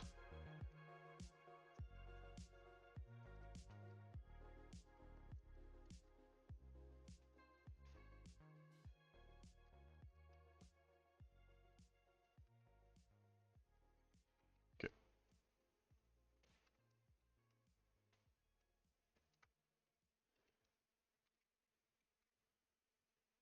Let's see, we'll grab this one. Telephone communication is still a kind of groping in the dark. Hello? Hello? Who's this? But now you can overcome all that with the Merlin system from AT&T. It's incredibly easy to use. So if your business isn't running as smoothly as you'd like, say hello to the Merlin system and put an end to it. I'll see if I can line up this line with the jawline.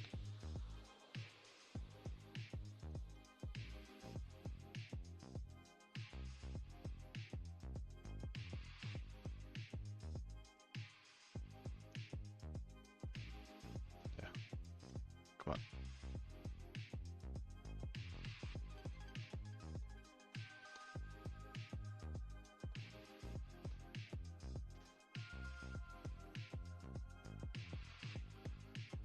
Okay, maybe not.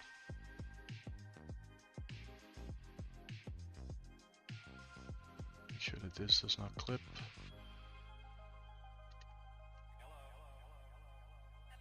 And also I want this to reach shorter, because otherwise it may look like the start of a beard.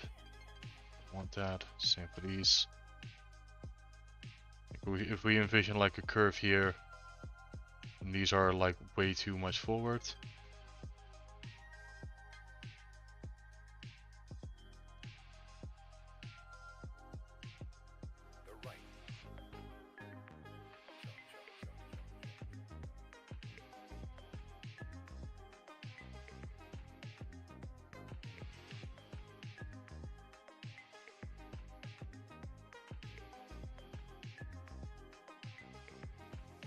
This one at the bottom.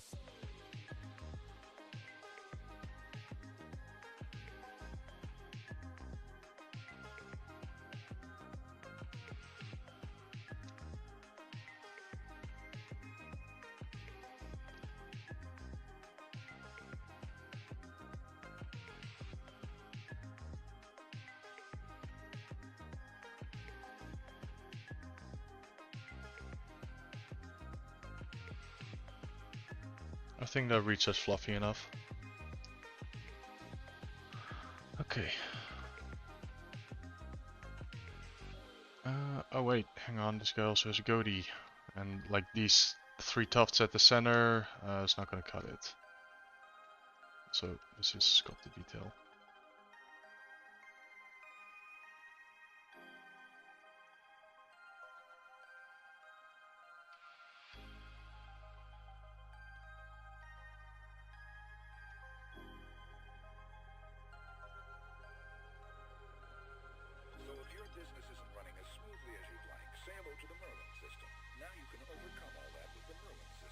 Okay. So again, this is effectively placeholder sculpture. So let's add a few of those tufts there as well. And those are going to be asymmetrical because it's straight in the middle of the face. And that's, if people can recognize symmetry anywhere, it's in the middle of the face.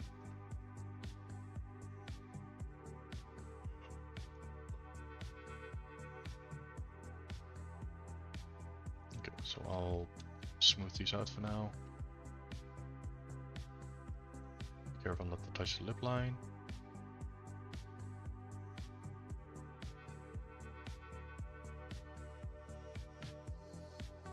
Oh. Good morning, Marin. Thank you very much for the 4-month resub. Wow, thank you. Good morning, how are you?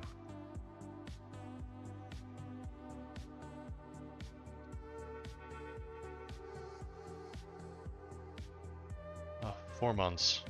Time is flying. Like, yeah, looking back at it, this is session 18, so this character is... Can I do basic math? No, I cannot. Calculator. So we're around 50, we're between 50 and 55 hours of work on this character, which roughly coincides with like a week and a half of game dev time. So I have to make sure that this doesn't clip through. Oh, second bean shot off the stream. Not too bad. Had to scrape yourself out of bed. Oh no. Was it cold? Were the blankets like way warmer than the living room? So that's usually the case with me.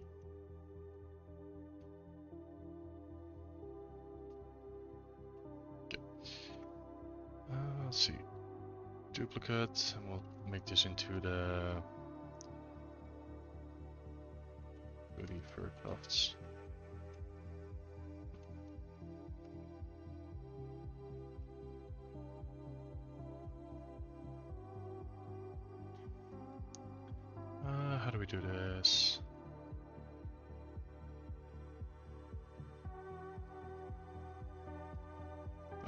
we are not going to give him a mustache.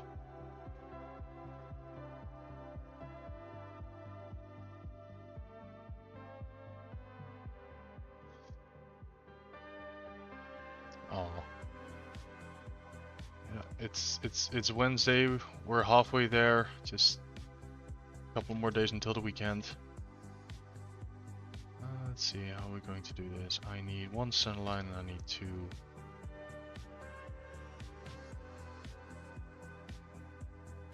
Yep, give me this one.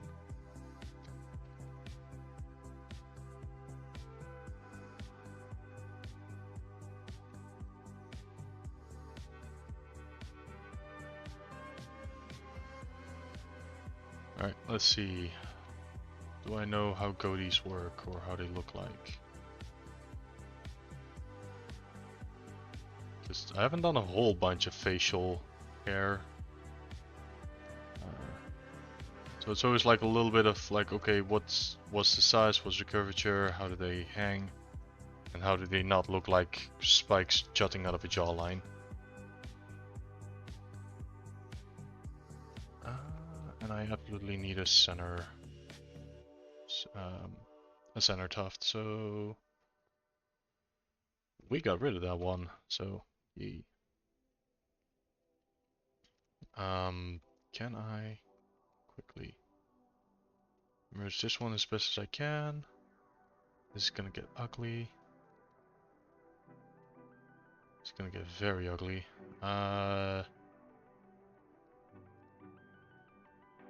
No, better idea. Auto groups, only grab one.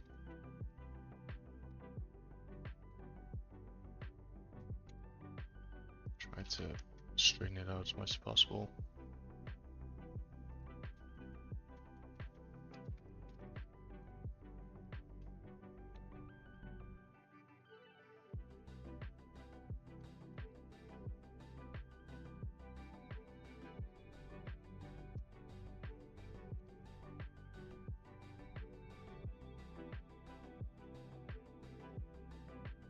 Oh. Okay, hang on. We're involved. Nope.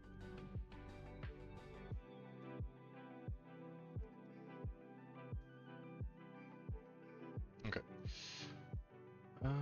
Double checking for triangles. At least the ones that we want.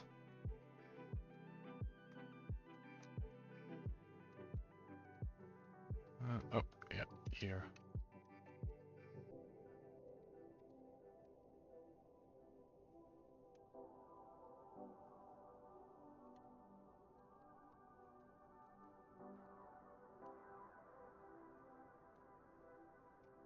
Right. We have regained a center tuft. Oh, and we are an advertisement jewel.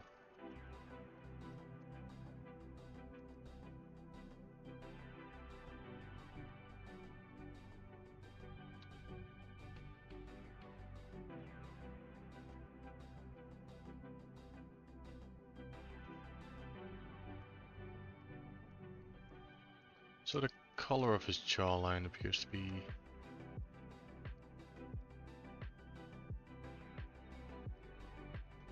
I think his lower muzzle also has this color, so let me just quickly update that.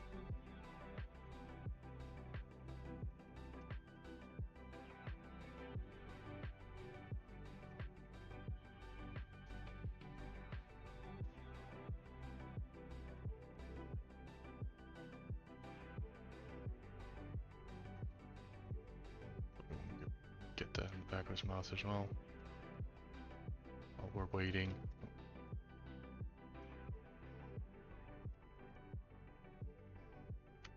Again, this is all just temporary polypaint. This is just so that the eye has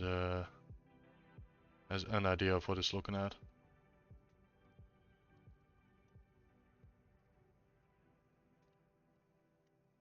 Okay. And then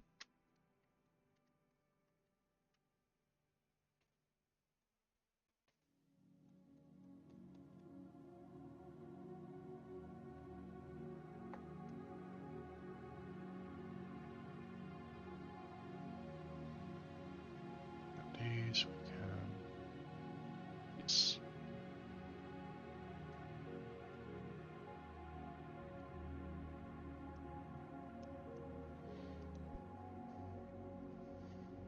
And I think because these are so in the face where everything is a lot more softer, we're gonna drop our creases to like even get entirely rid of the creases. So I want these to feel a lot more softer. And also currently they just look like they don't look like a goatee, so that's what we're gonna have to fix first.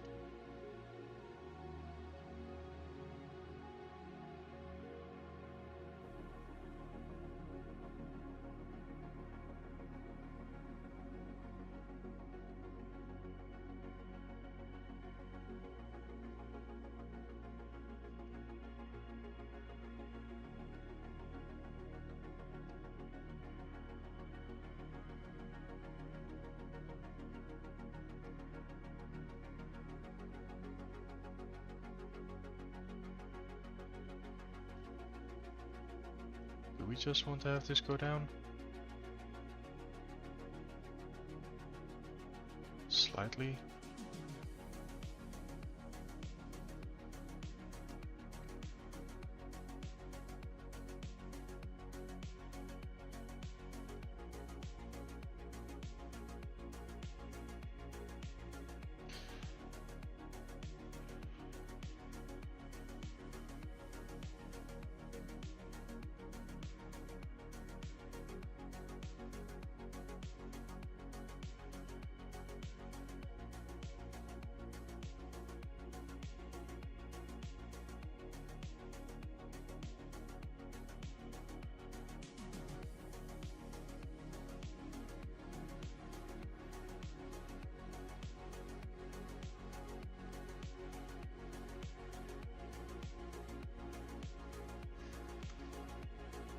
Like, this is me being completely out of my element. I'm not quite sure what to do, so I'm just now looking at the concepts and go, okay, what are their gestures? What shape language are they using?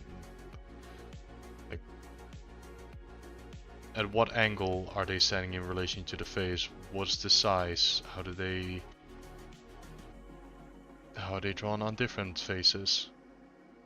Because sometimes they're just simplified to a single point. So it's the, okay, for this angle, this silhouette works well. But on the side view, I can see that they hang pretty much downward like an actual goatee, so we'll go with that.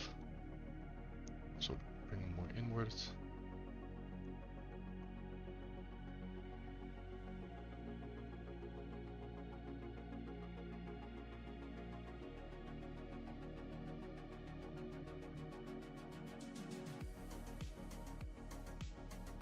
Again, following my own advice, I don't want to be clipping, so.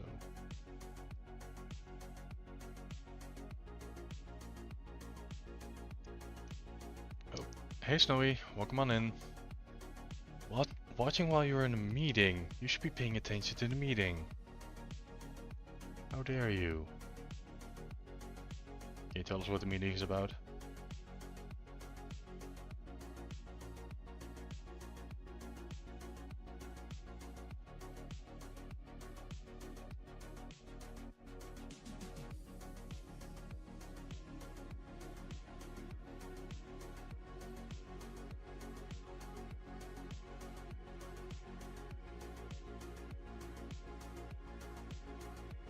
Yeah, happy to see you in here, Snowy. And Happy New Year. I don't think well, I think on Telegram. Otherwise, again, Happy New Year. I hope, I wish you all the best for 2026. And that goes for everyone.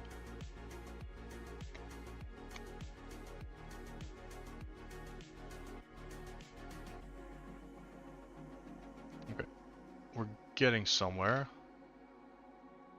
Maybe it's a bit too, what do you call it? We're getting there in terms of volume. Maybe I can just push this one forward a little bit.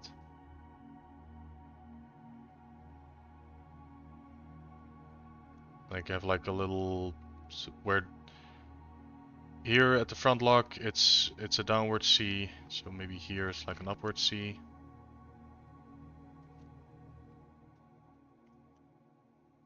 probably get rid of this edge.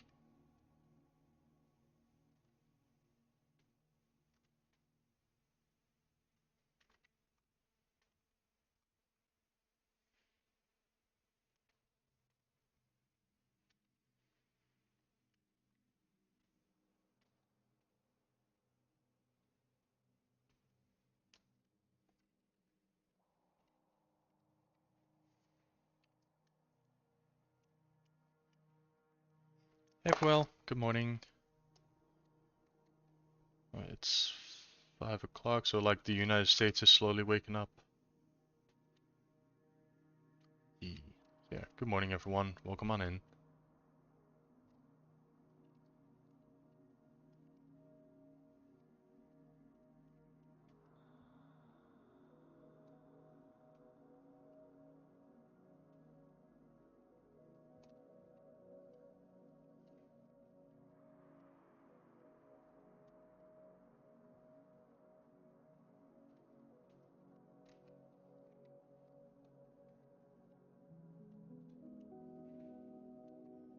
Hey, Lianos, long time no see. Yeah, it's been a few weeks.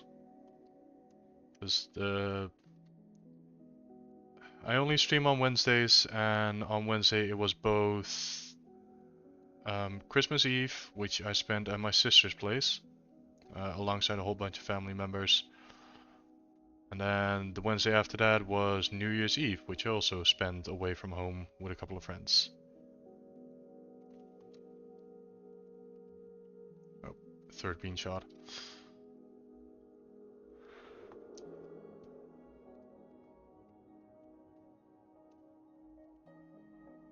What if we pull this all the way back?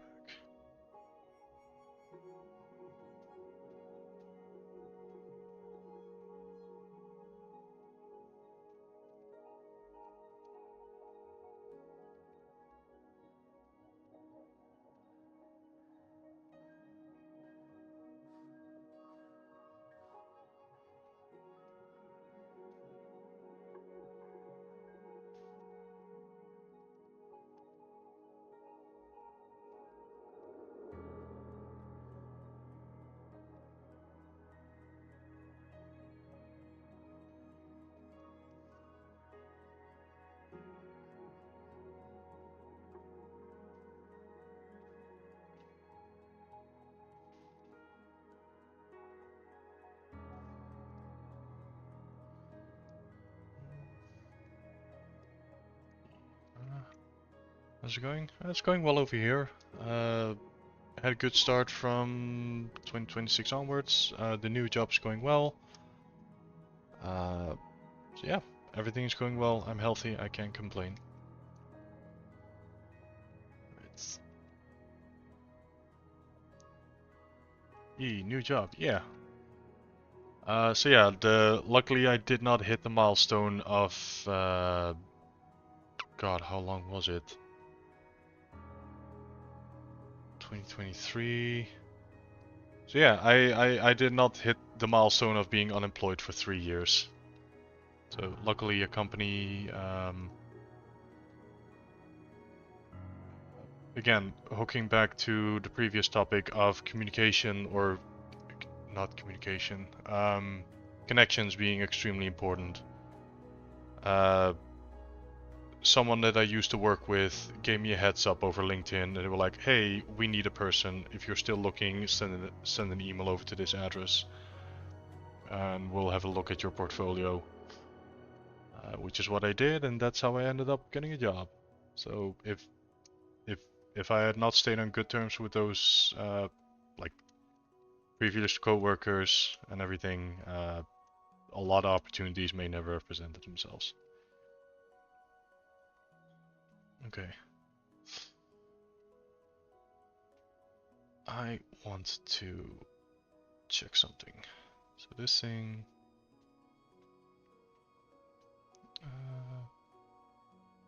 where was it? We're gonna save before we hit this button.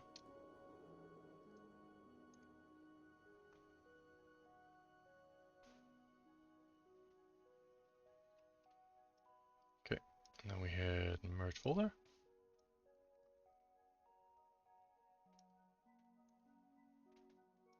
we have this thing.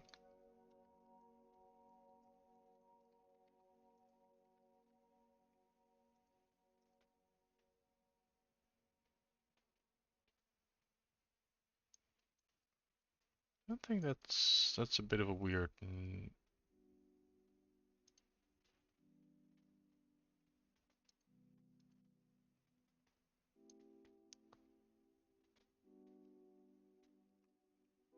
So this is why we save. So, okay, we have this thing. Okay, it moves. We do dynamic, it doesn't do anything. It should. Okay. We'll get rid of this one for now. Delete, yes.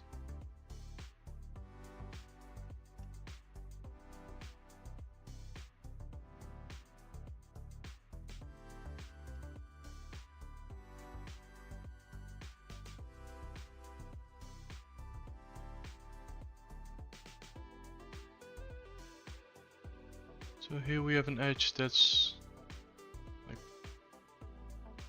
really struggling to hold its weight. Decrease this one. What happens?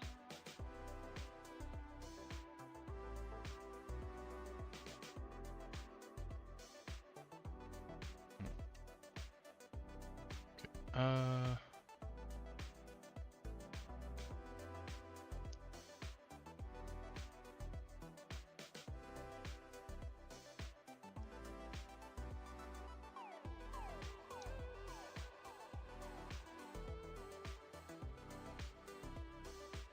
Moving this one here for a second.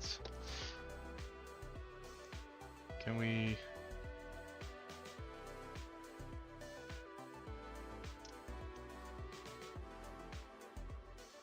Because this is the old guitar. We no longer need this one.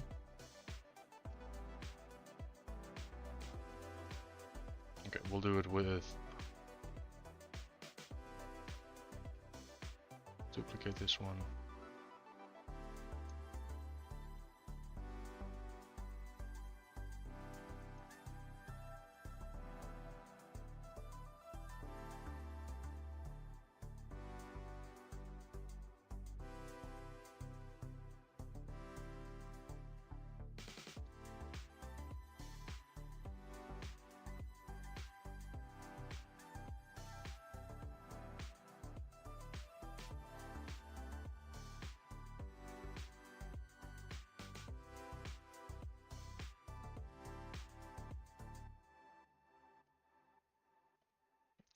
These teeth have fallen out.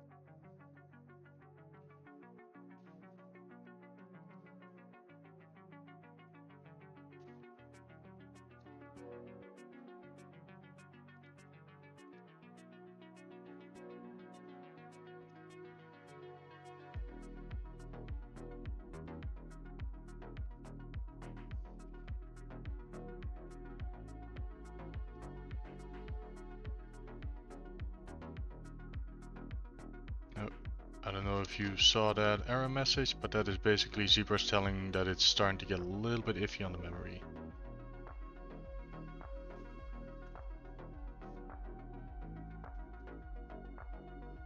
Okay.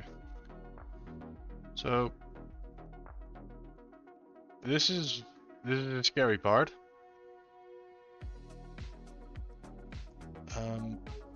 This is kind of where I want to say that I'm done with the high poly. Oh wait, before we do that,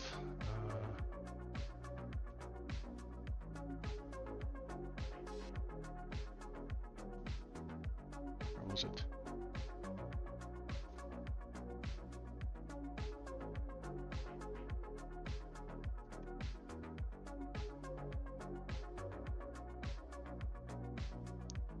Where's this folder?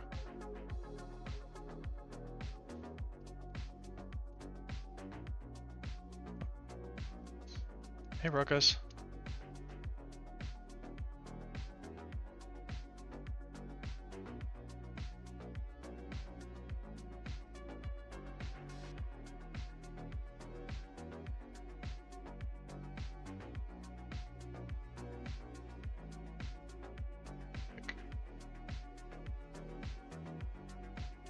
Delete this one. Bye.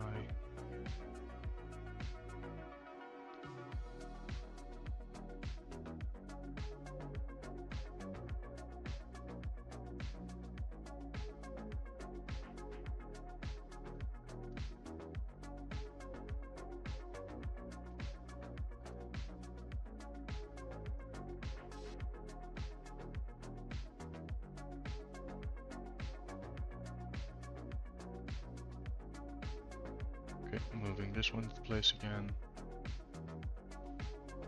Because again, we need to keep the world space one intact, because we are not retopologizing an asymmetrical element like this.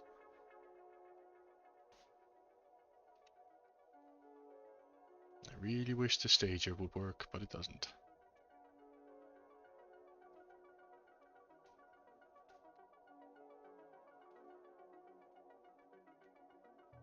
So let's just put it back in place as best we can.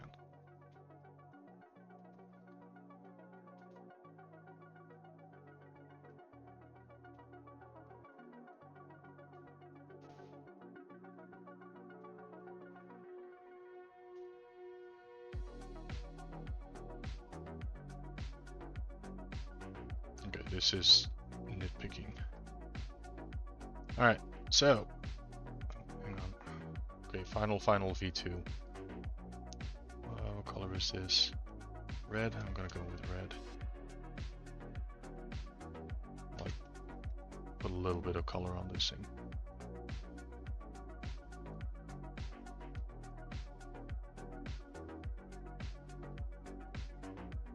Cool.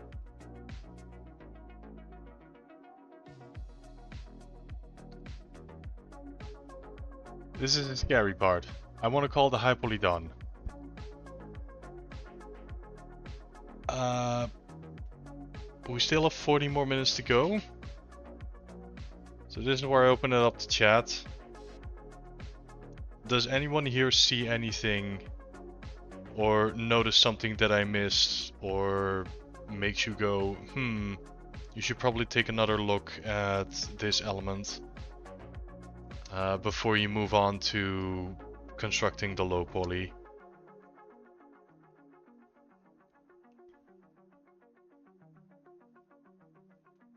So if anyone in chat has anything to say, I'm gonna go get a glass of water. I'll be right back. And then we'll, like, with the most critical of critical eyes, go over it one more time and then see, okay, what can we do about this? I'll be right back.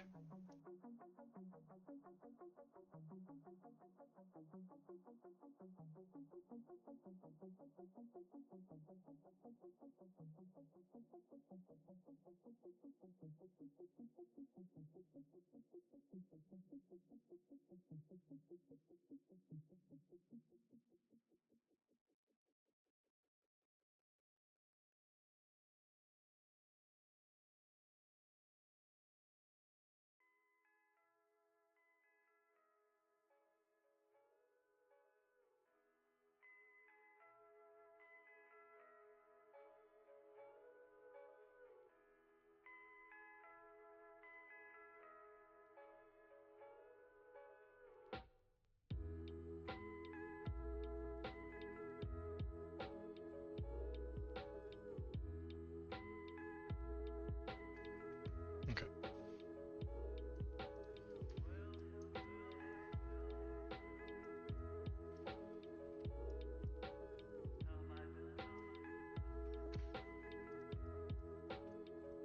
Okay, so from the top, anything on the face?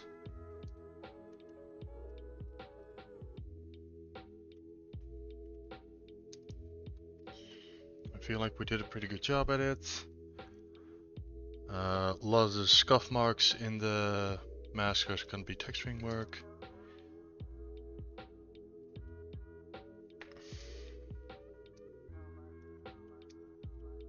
Maybe the upper... Okay, so if you look at the concept art,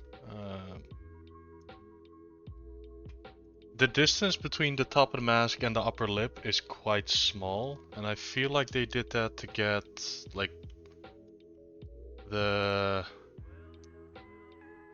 I feel like they did that to get the snarl in there.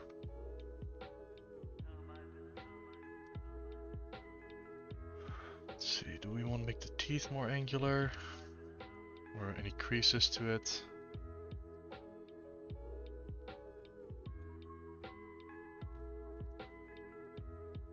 Because these are all quite smooth and undefined. Maybe we can get rid of, or not get rid, get a little bit more mileage out of that one with some creasing. Because, like, we are in nitpicking territory now.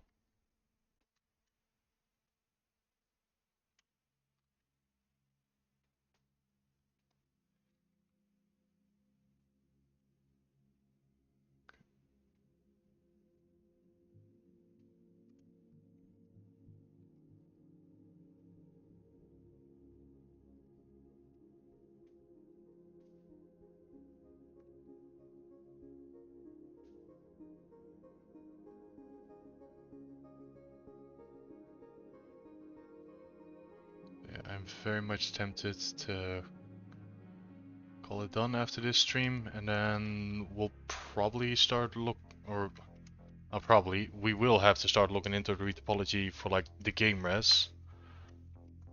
Can't have this thing floating.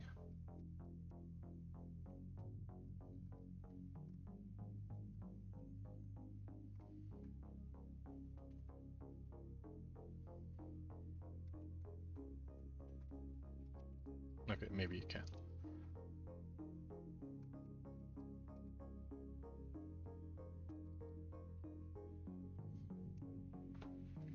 It's nice to see the time skip progress on this one. I'm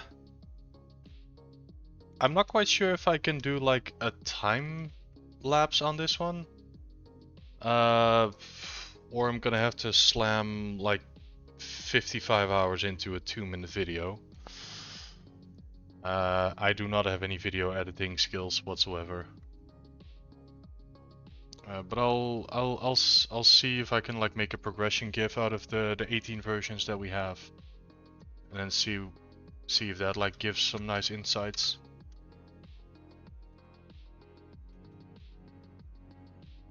Because again, I like putting progression GIFs in the final presentation of all my projects just to showcase people that everything goes through the potato phase. Everything looks pretty ugly at the beginning of a project, but if you spend the time on it,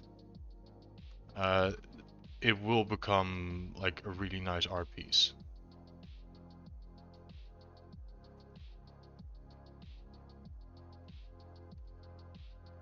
So I'll see if I can add something like that to the presentation on Blue Sky shortly.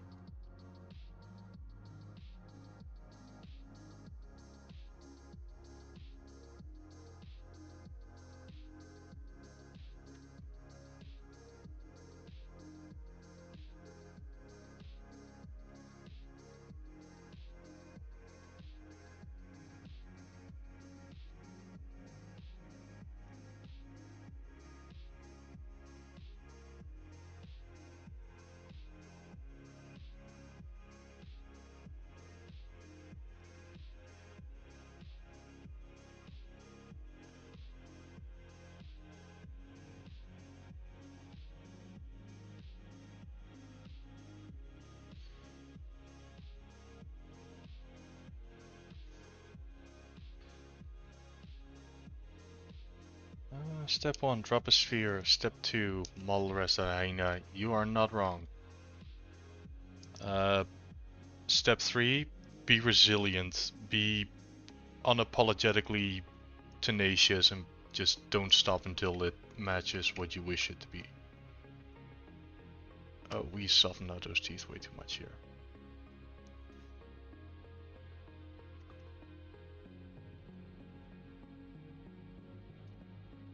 like that one.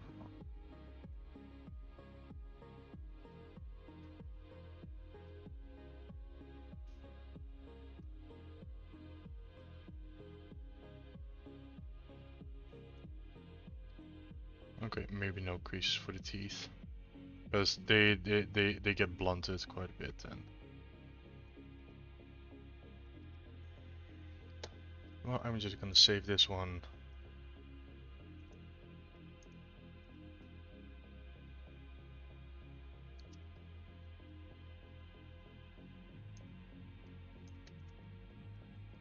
Okay, let's load up the... Just for curiosity, let's load up the file from... Let's see, when did I start? August? Yeah, this is gonna be from August 27th.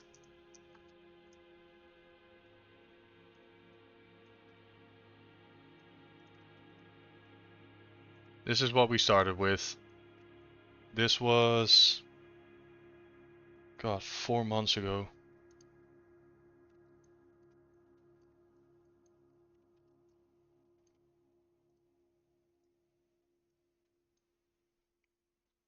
Yeah, progress is there.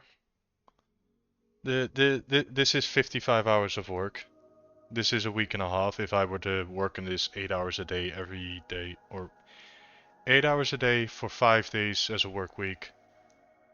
So a week and a half of dev time if this was a full-time job. I'm pleasantly surprised and shocked by the result. Especially when I started streaming, it was like, oh god, I'm gonna make an absolute fool out of myself. But I'm quite proud of this result.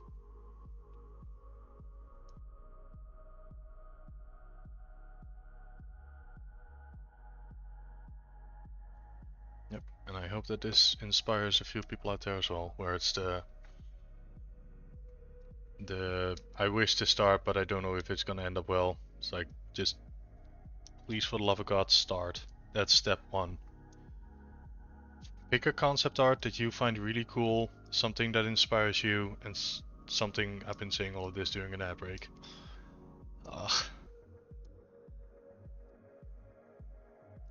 I'll wait until the people are back. Can I start about? No, Deke, you are the one that pushed me over the edge to like start streaming, and me, rather than going into the next month, be like, no, do it today. You're the one that gave me the last push that was required for this. Oh, well, thank you very much for the subscription.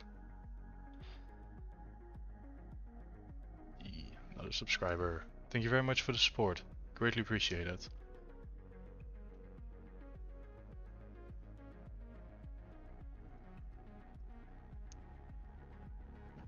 What was I saying? Right. Pick a concept that you find inspiring, something that you can sink your teeth in, and not... Oh, Deeg! Oh, Deeg, thank you very much for the gifted subs. And starting a hype train. Oh, thank you. Yeah, make art that inspires you and keep going for it. You slipped and fell. Thank you. Thank you for falling on the subscribe button. Choo choo. Yep. Now all of you can enjoy... I have two emotes now, so we have Kenyon Heart. And Russ made a second emote for me, Kenyon Cry. Thank you so much, Deke.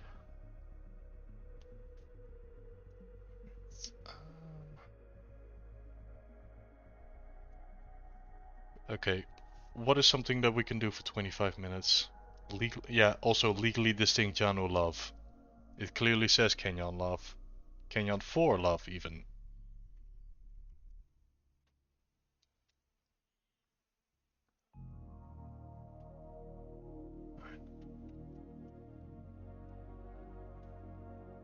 Let's see, what can we work on?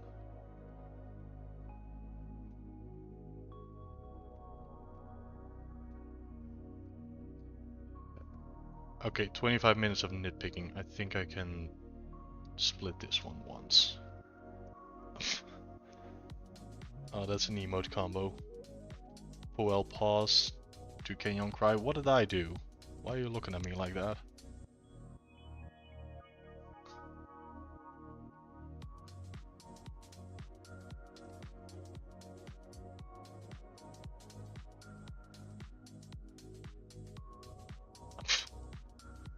Oh jeez. Work faster.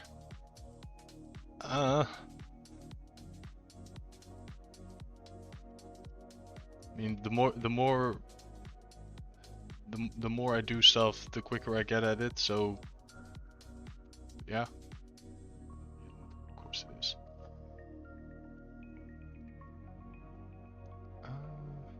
Just need a duplicate. Cool. There it is.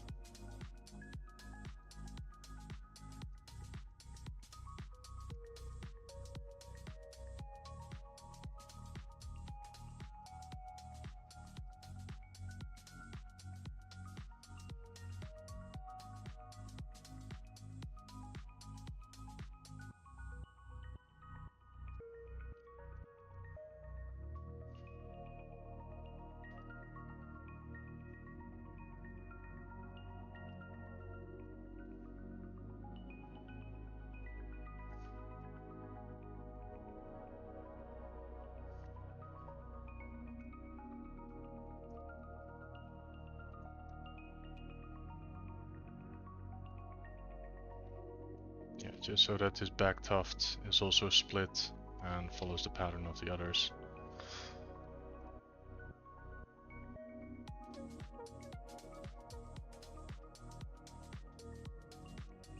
Autosave. Yeah, Russ did a really good job on the emote.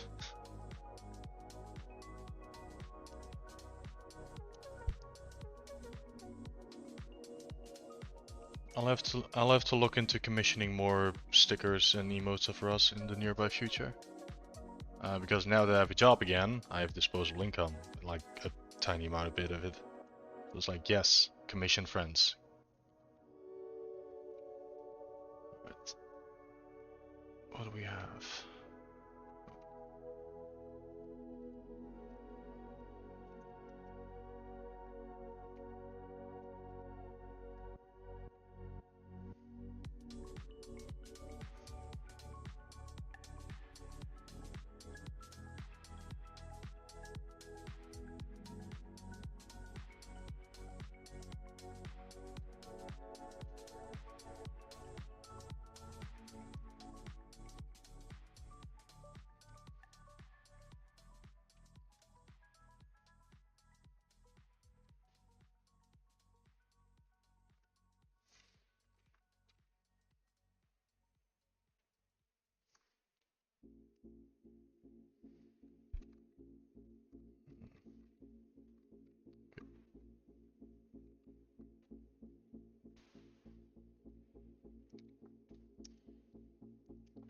Makes you want to down the zebras again, haven't touched in over 10 years. Well, um, I'd say go for it.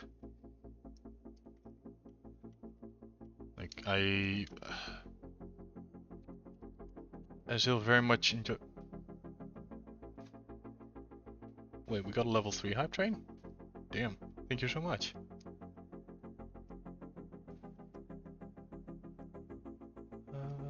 Oh wait, D, you give another tier 1 sub to Ilianos afterwards. Thank you so much. So that's 6 in total. Apparently I got this emote out of it. Choo choo, that is kitty hype. Thank you, Deke.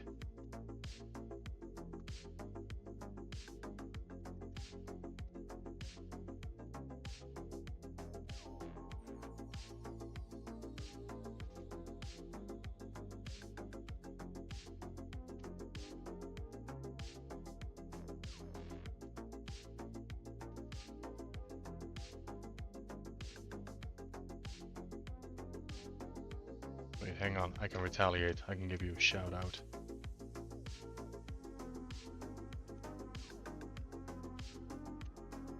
For anyone here who doesn't know, go check out Deek64. She's an amazing streamer, she's an amazing game dev. There you go, haha, gotcha.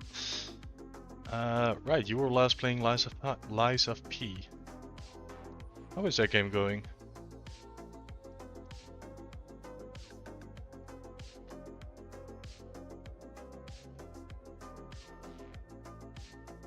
You finished it, nice. Does that include the DLC? So I think it had quite a chunky DLC.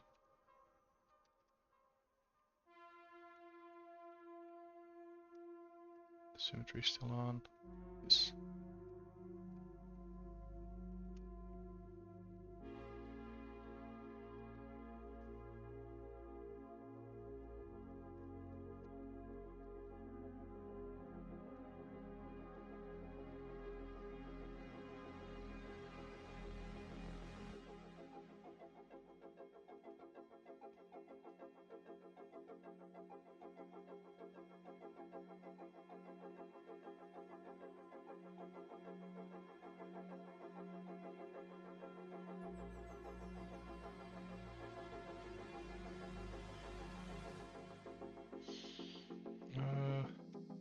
Oh, you will not play the DLC because you've had enough. That's fair.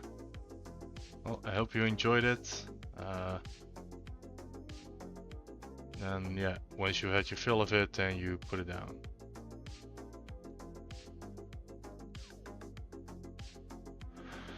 Okay, God, because now I'm filling time. I'm gonna save this file and then we're gonna go over cleaning up the project.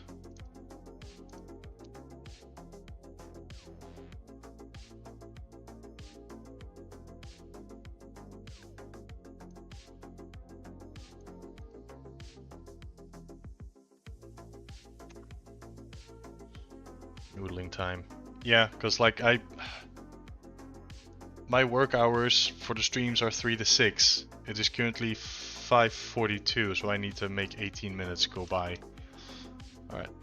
So I guess we'll do some scene organization as we still have some duplicates and our scene hierarchy got a little bit messy. So this is administration work, though some of this is going to be important later on when we start exporting things to Maya for the retopology. So there are still a few things in here that are important. So first things first, we'll just get rid of the duplicates. So we have a few. Yeah, these are old fur tufts, we no longer need this. Hair folder. Make sure everything is named properly.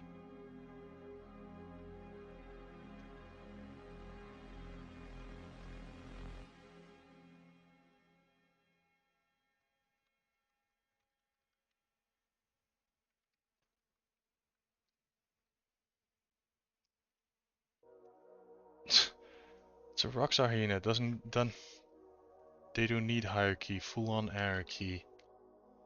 It'll be full-on anarchy after we've done the low poly bakes. Because again, low poly baking is going to require a couple of technical steps. That is absolutely. There's a couple of things in here that I need to do in order to not. God, I need to phrase this better. There's a couple of setups that I need to make for low poly baking. So for example, I need to figure out how I want to do these belts. Because again,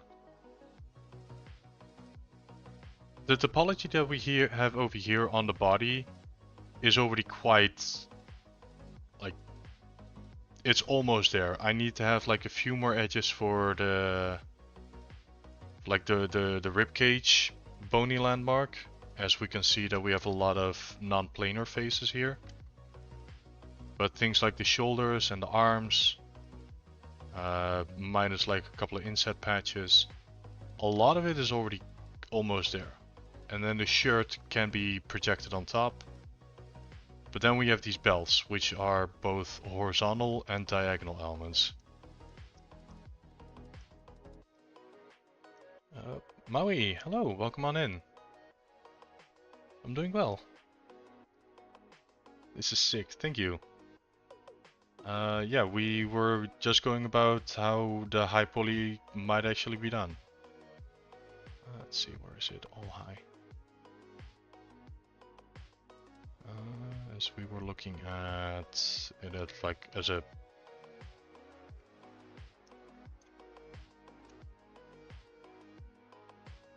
we were looking at it like this. Yeah, how are you? Welcome on in. Thank you for the compliment.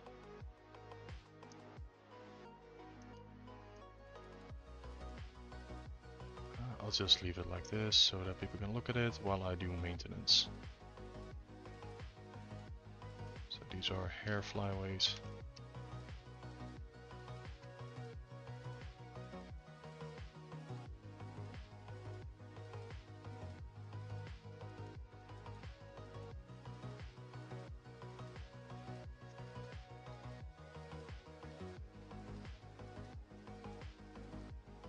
I think this can get merged.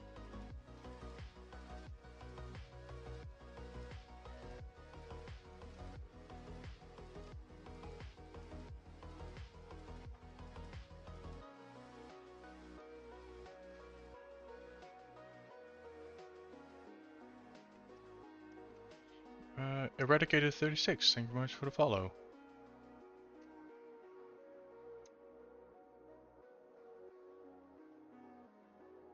Okay, fur tufts, ear piercings. So again, I like to organize my scene in terms of like kind of from the top to the bottom. So I do want these to be up here. Head neutral. We're gonna keep the neutral as this is going to be our jawline checkup later on. So we're not gonna get rid of this one. So all of these fur tufts that are on the face can probably go into the same folder. So fur tufts.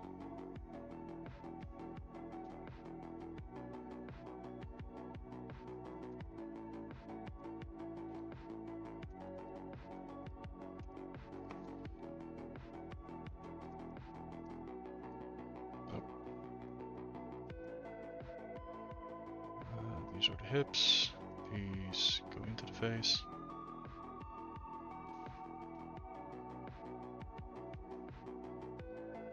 Skull mask, yep.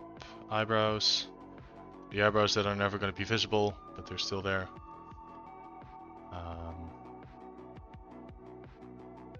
Should probably go into the fur tufts.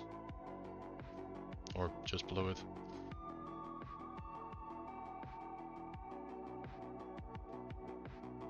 No, I'd consider them fur tufts. Skull, eyes, cheek fluff. This is the older one, so we don't need this. Delete. Mouth interior, that's the teeth and the tongue.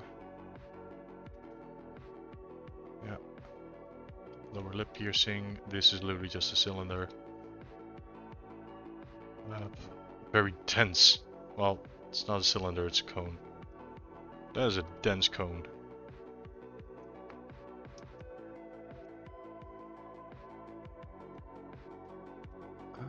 Can we... Because now it's literally just a form sticking out of the lip. What if we give it a little bit detail? Because we can.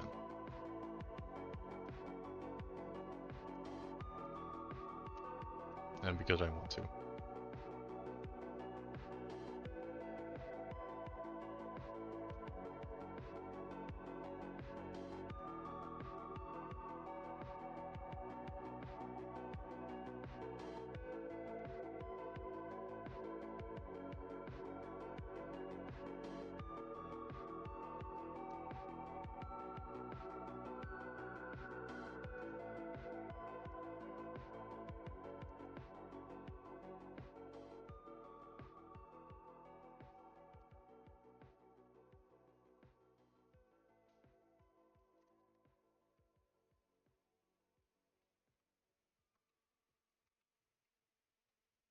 Gives this like an inset.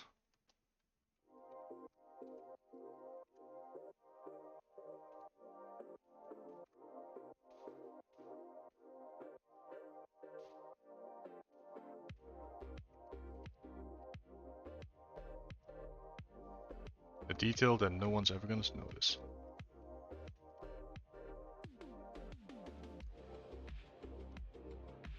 Just so we can catch the faintest of highlights later on.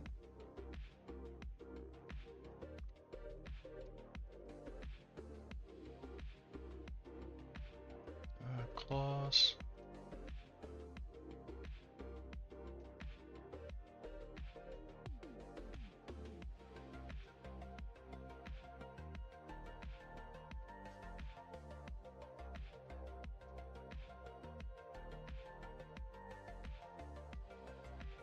Oh, no, not in there.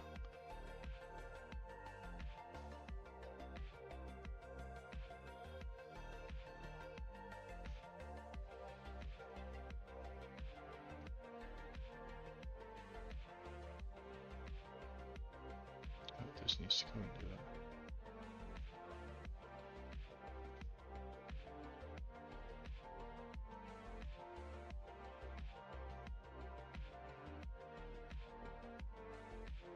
Yeah, this needs to go in this folder.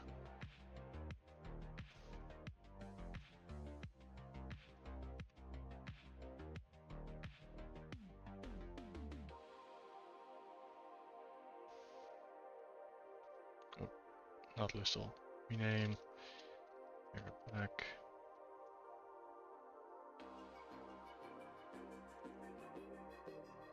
Sub D.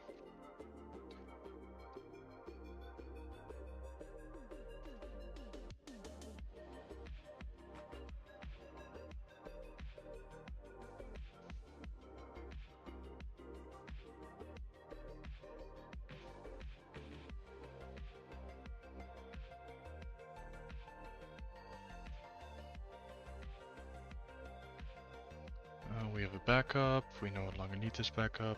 Delete. This is a template. That one goes into world origin elements. This one is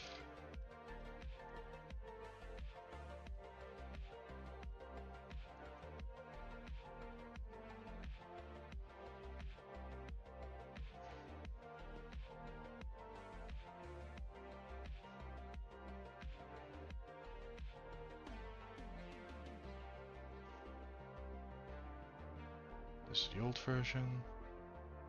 Delete folder, which kicks everything out.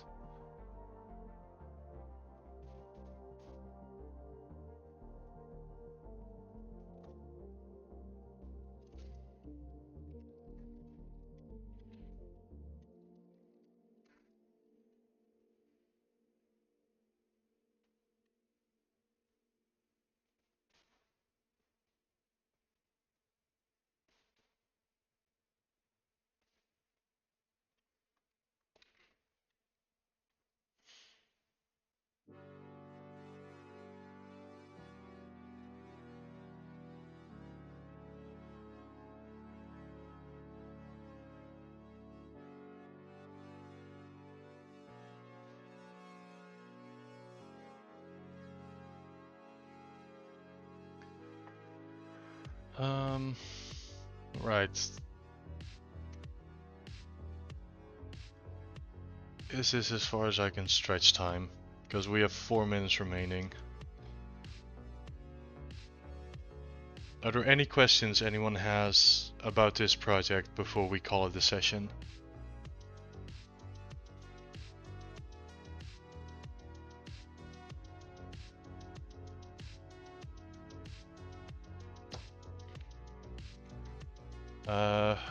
I don't know, Deke, can you?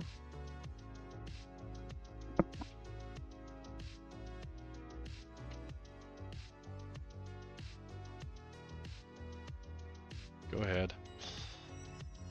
I'm sorry, Deke. I had to kick down that open door.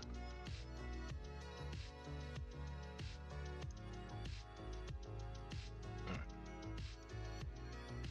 I'm gonna start looking for a raid target.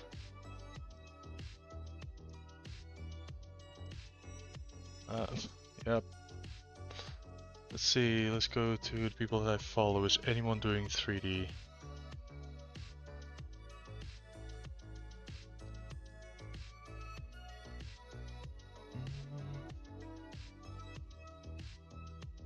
I see Alex doing 2D art. They're working on a new piece.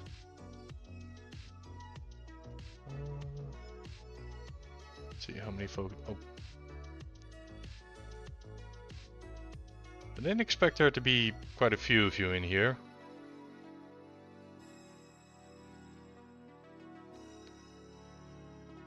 Yeah, there's more of you in here than I expected. But I think we're gonna go say hi to Alex. So let me get the username. And we're gonna go say hi to Alex. Okay. Oh, hi Pasky, welcome on in. Unfortunately, right at the close, it is 6 o'clock. And this is where we call the session. Oh, I'm sorry, Pasky. Next time I'll be here again next week, Wednesday. So, okay, hang on, outro time. Everyone, thank you immensely for being here. Deke, thank you very much for the gifted subs and support. Everyone who's been around watching this Hyena progress as we maybe, unless I'm going to nitpick on this off stream, but I'm not going to work on it. But I think we can call the high poly done. So to everyone who stuck around and watched this progress, thank you immensely. This live streaming has been a lot of fun. It's been a lot of it's been very educational for me as well. But thank you very much for being here. If you'd like to see more of my shenanigans or art, you can find me on Blue Sky. The link is over there. And for now, we are going to say hi to Alex. So /raid, paste. We're going to say hi to her. Yay, that makes me very happy to hear read Marin. So thank you all very much for being here. We have a little raid message. As always, cozy vibes.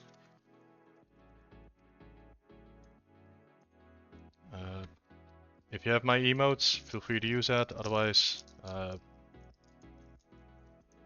feel free to say something wholesome as a raid message as well. And then I'll see all of you again next week as we go into probably retopology stage and prepping this thing for like the next step, which is creating the low poly.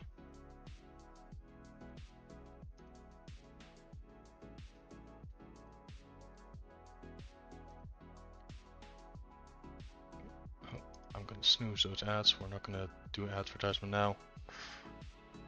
So copy the raid message, and I'll see all of you in Alex's chat. As always, thank you very much for watching, thank you very much for being here, and all the best wishes for 2026.